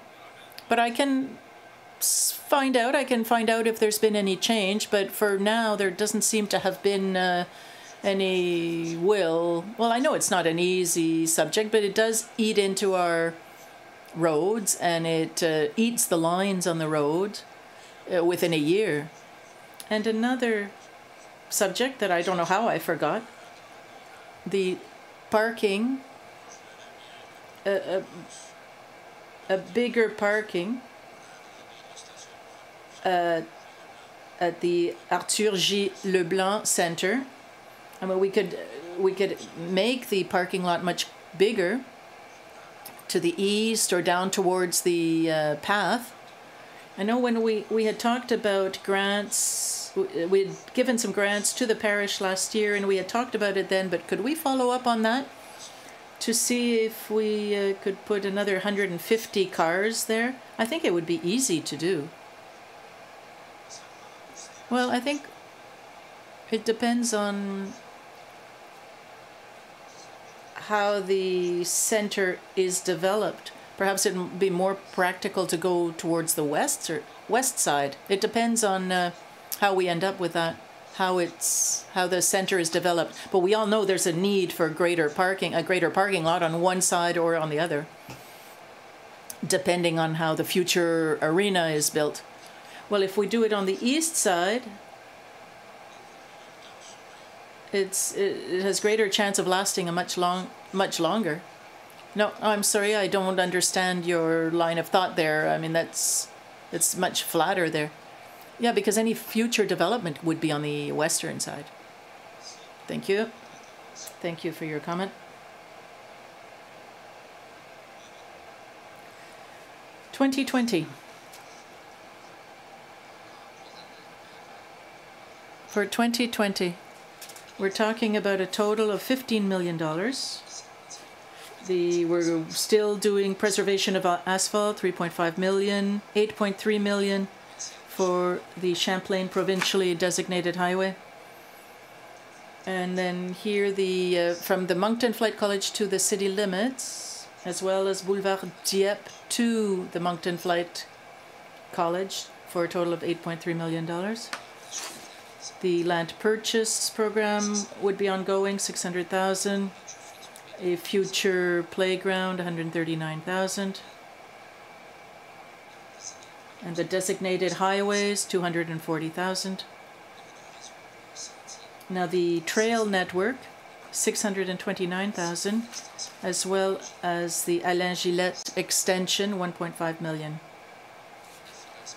The funding, 1.3 million from the gas tax, 5 million for the capital budget, and the other sources of finances would be 4.8 million for the designated highways and a borrowing of just over $4 million.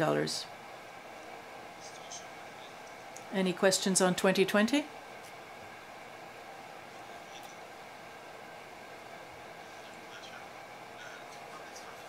Councillor Brideau, when you're talking about the extension of Alain Gillette, is that towards du Collège Street to connect up to du Collège?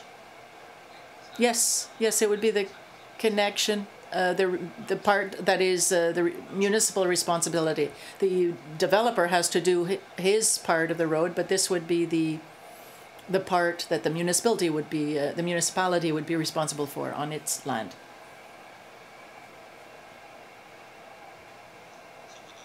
If there are no further questions, water and sewage? No, not just yet. No, I'd like to present the impact of these projects on our operating budget and how can we pay for them, in other words. So this is at tab 12, I believe.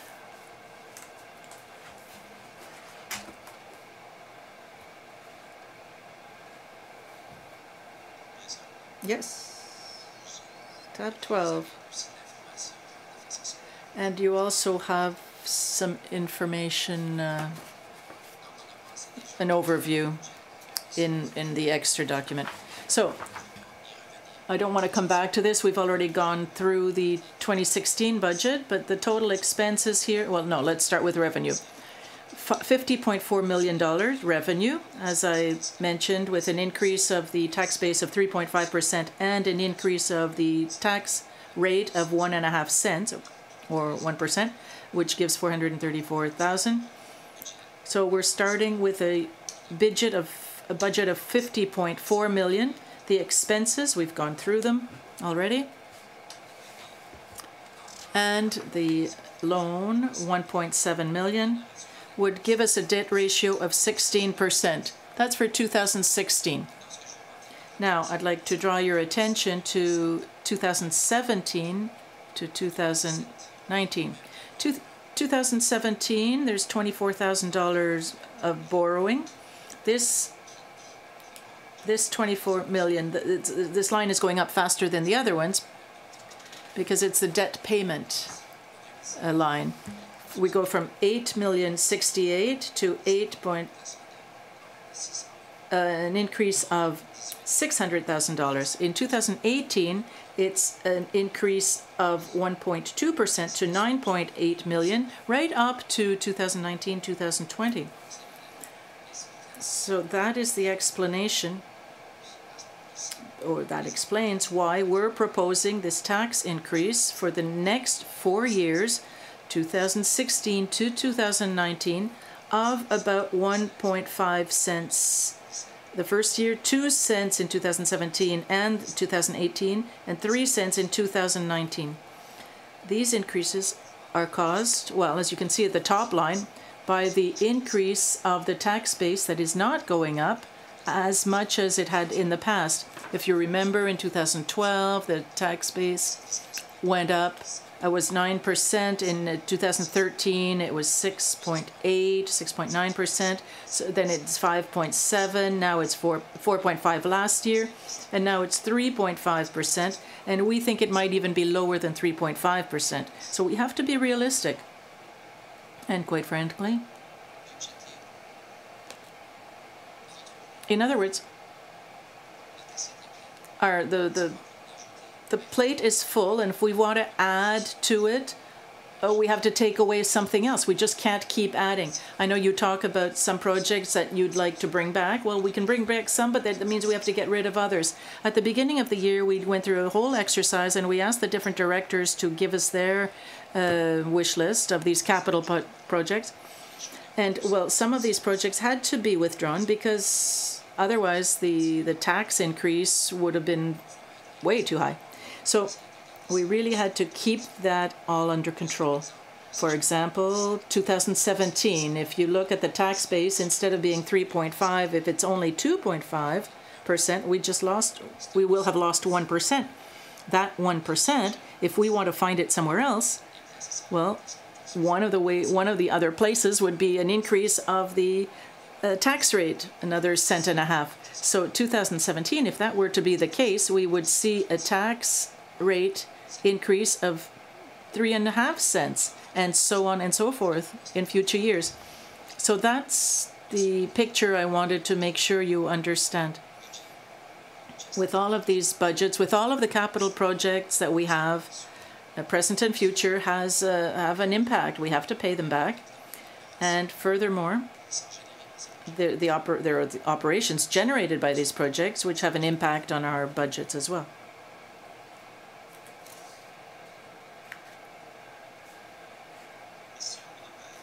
Councillor Dallaire, you have a question? Thank you, Your Worship. In these proposals, this proposed tax rate increases in the future of 1 or 2 cents, these operational expenses, you've taken all of these expenses into account, like the new arena, they've been included in these figures? Yes, all of these expenses, they've been increased by 2.5%. And if you look at this line 16 on the slide, for example, on the screen, there's certain jobs would be generated. So these are new employees who would be hired for the arena. And in line 24, where there are other future expenses,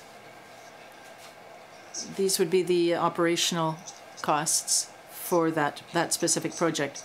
And furthermore, in 2019, There's not only the arena. In this case, on line 24, for example, that 520,000, if we're selected for the games of the Francophonie, well, we have to add an amount there too. So the expenses have been increased by 2.5%, and other expenses were placed on a separate line to show the impact. And I understand from our previous discussions at Council,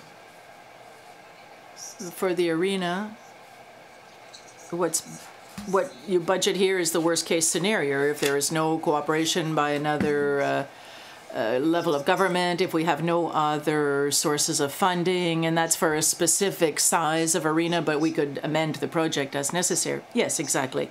That's the worst case scenario, financially speaking. Thank you. That was interesting to point out that the worst case scenario still maintains a debt ratio that is acceptable at the provincial level. It's very important to point that out. Of course, if all of these worst case scenario, but with all the other pieces added in that are not the worst case scenario, yes. Yes, we would still be below the 22%. We'd be at 18 or 19%. Let's move on.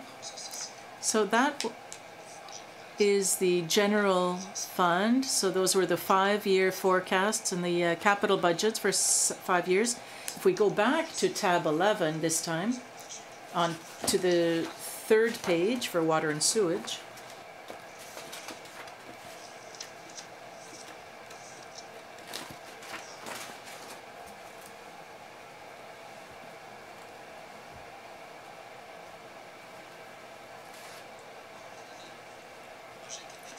For the capital projects, water and sewage 2016 to 2020, some of these are derived projects from the capital projects. So the asphalt preservation program is ongoing, $200,000 that goes up every year to 220, 225, and so on in future years. Here, there's an increase in the capacity of the industrial park. Now, this is for the sanitary sewer that we had mentioned earlier for the industrial park. So this is to make sure that the services arrive there. That's quite an amount. 200,000 in 2016, and I'll go through the 5 years, if you will, since it's the same project. It's 2016, it's for drawings and specifications, 200,000, 3.5 million in 2017 for the project itself. There's a $200,000 remaining for drawings and specifications for the following year, and the project itself would be worth 4.45 million. That would be from Champlain, from COP to Champlain and Pascal to COP, the collector sewers. And Steve is here with me. And then in 2019, perhaps I didn't use the right term here. I talked about the trunk sewer from Dover Road, but I'm not sure it was an increase of the capacity in the industrial park, but it's still the Dover trunk sewer.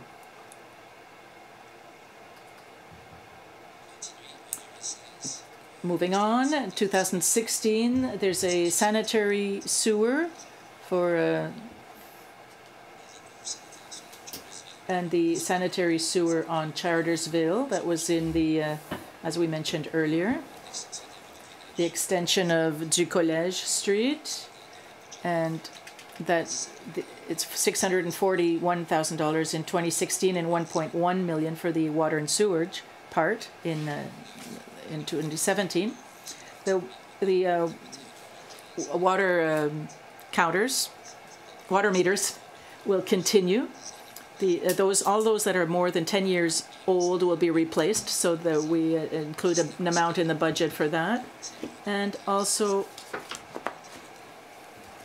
we're going to continue working on the modernization of the equipment that is already there, which means that in 2016, it's $1.6 million, 86 for the capital projects in total. The gas tax, 410,000. Capital, the 747,000 for capital project, and other, which means that we don't need to borrow for any capital projects for water and sewage in 2016.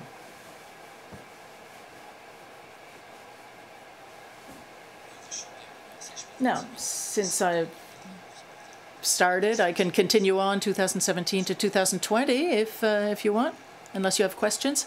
Now, you've covered the expenses. Perhaps we should go over the funding, and then we'll move on to questions. So funding, there's the Champlain Provincial Designated Highway that we've already discussed. This is the water and sewage part.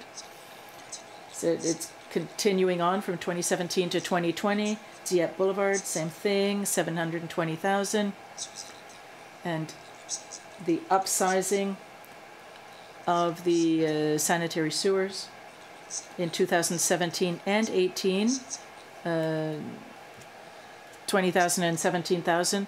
The replacement of the water mains on Chartersville, $25,000 for plans and specs, and the project itself, $465,000. And Alain Gillette extension, the water and sewage part of the project, $350,000. So in 2017 to 2018, there's the gas task, the capital, which is ongoing, 900,000, other sources of funding, which means that the necessary borrowing for 2017 is 1.2 million and 2.3 million in 2018, and almost zero in 2019, only 100,000, and zero in 2020. Now, I'd like to point out, no, actually, I'll point it out to you when we look at the forecasting, the 5-year forecasts for water and sewage. But I wanted to mention that the operating capital goes from 925 to 665 in 2020, because seeing as we don't need to borrow any money in 2020, that's 554,000 that we won't need, and so the rest of that, the difference between the 900,000 and the 554, will be transferred to the reserve, and I'll explain that to you. It'll be a first, but that's what I'd like to do in the future. So I will get back to you on that. If you have any questions for now on the capital projects, yes, thank you. Questions, Councillor Godet? Water and sewage. It's not clear to me when you say here collector sewage between Cop and Champlain. They are perpendicular. Is it just along Champlain from Cop to somewhere else?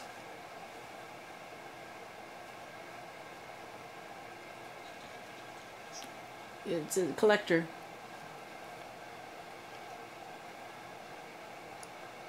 Sewer between Cop and Champlain. It's behind the Champlain, which goes by. It runs along Champlain right up to Chartersville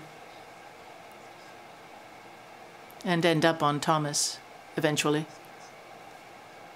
We'll have to replace all of that. So it would leave Champlain, go down Cop all the way to the collector, because it's, yeah, but here it says Cop and between Cop and Champlain. I think that should be clarified. The other part is right, between Pascal and Cop, the sewer, that's along Champlain.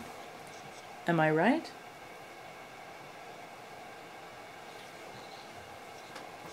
Perhaps we should look at the wording here at line number 54. Thank you. Any further questions from councillors? It would seem not. Mr. Thériault, please. Next.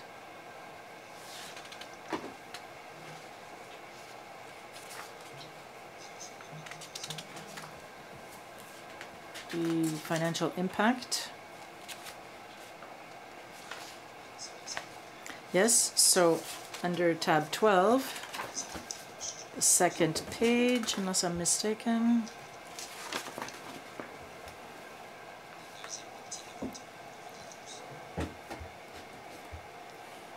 Second part of, no, yeah, on page 2 of tab 12.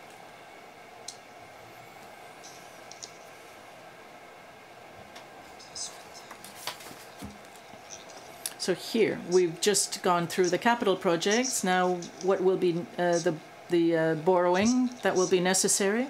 I'm trying to give you an idea of the next 5 years, what the operating budget will be for water and sewerage.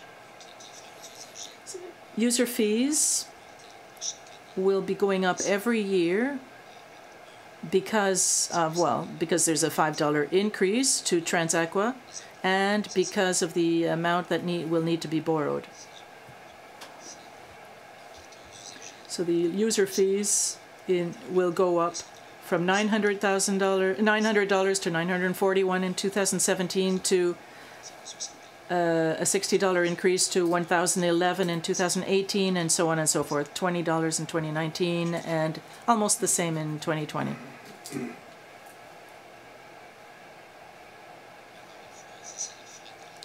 And then the debt service costs, debt charges, though we're doing pretty well with our loans, with nothing in 2016, 1.1 million in 2017, 2.3 million in 2018. That's the highest level of borrowing. 2019 and 20 are almost at zero. And what I wanted to explain to you is in operating capital.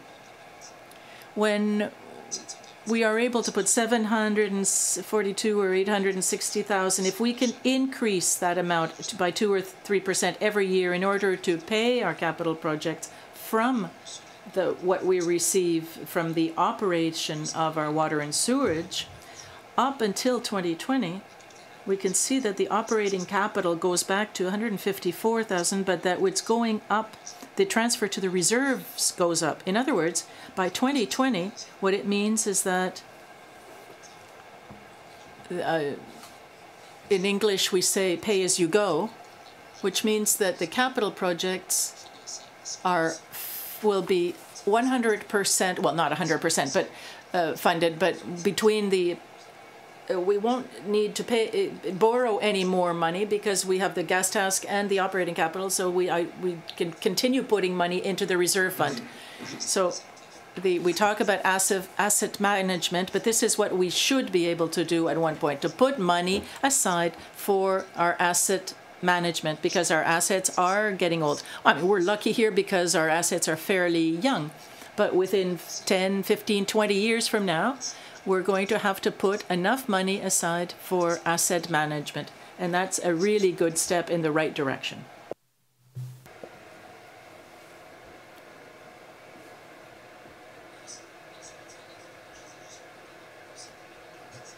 Equivalent units are increased it by 1%. It's just an estimate at this stage. So this explains, if you will, our operating budget for water and sewers for future years. If you have any questions, I'll just throw some water to cool down your fiery zeal. In the next 5 years, we don't plan putting in water meters. Not at this stage, no. It might be interesting to present Council the financial impact that water meters could have, for our information in upcoming years, for those who will still be here. Oh, absolutely. We can show you the necessary amounts that must be borrowed to put in water meters. Thank you, Your Worship. We see on this page that it's $680 for user fees, and estimated for 2015 is at $884. So it's an increase of 24, not 22, mentioned earlier in your presentation. So what's the real figure? Is it $22 or is it $22 or $24 increase to users? User fees, it's a combination of water and sewers, went $864 to $900 in 2016. It's a $16 increase and a $6 decrease for water and $16 increase for sewers. All right, it's my mistake. I was looking at 2015, not 2016. Thank you. Are there other questions regarding financial impacts? regarding water and sewers projects?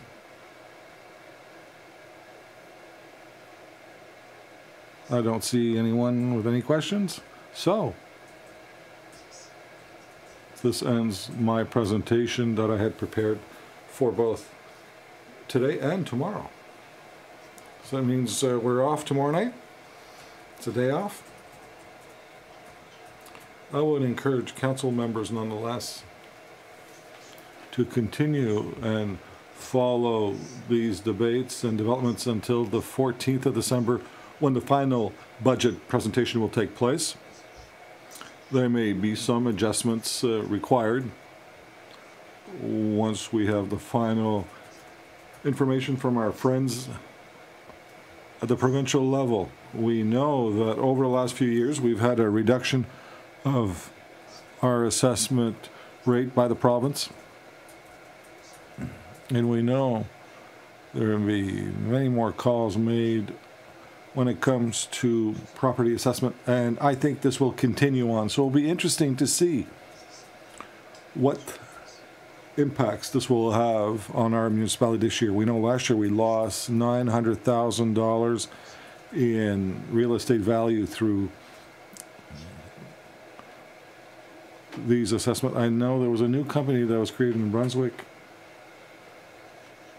to tackle real estate issues, and I think this will continue on. So thank you very much for your work. I thank staff for the excellent work done. I know it's not done.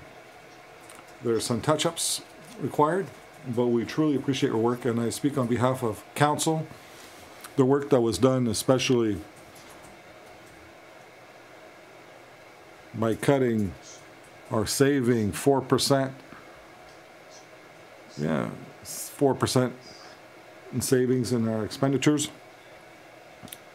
You showed a lot of will. We must face the reality.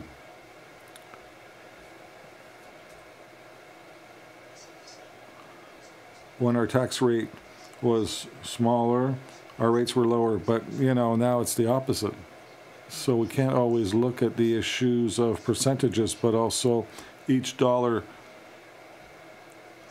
is important when taking into consideration the growth. So percentages don't always give us everything. We have to look at improving our services. It's a question of continuous improvement, to continue to work, to be lean, Six Sigma. I know this is a good start.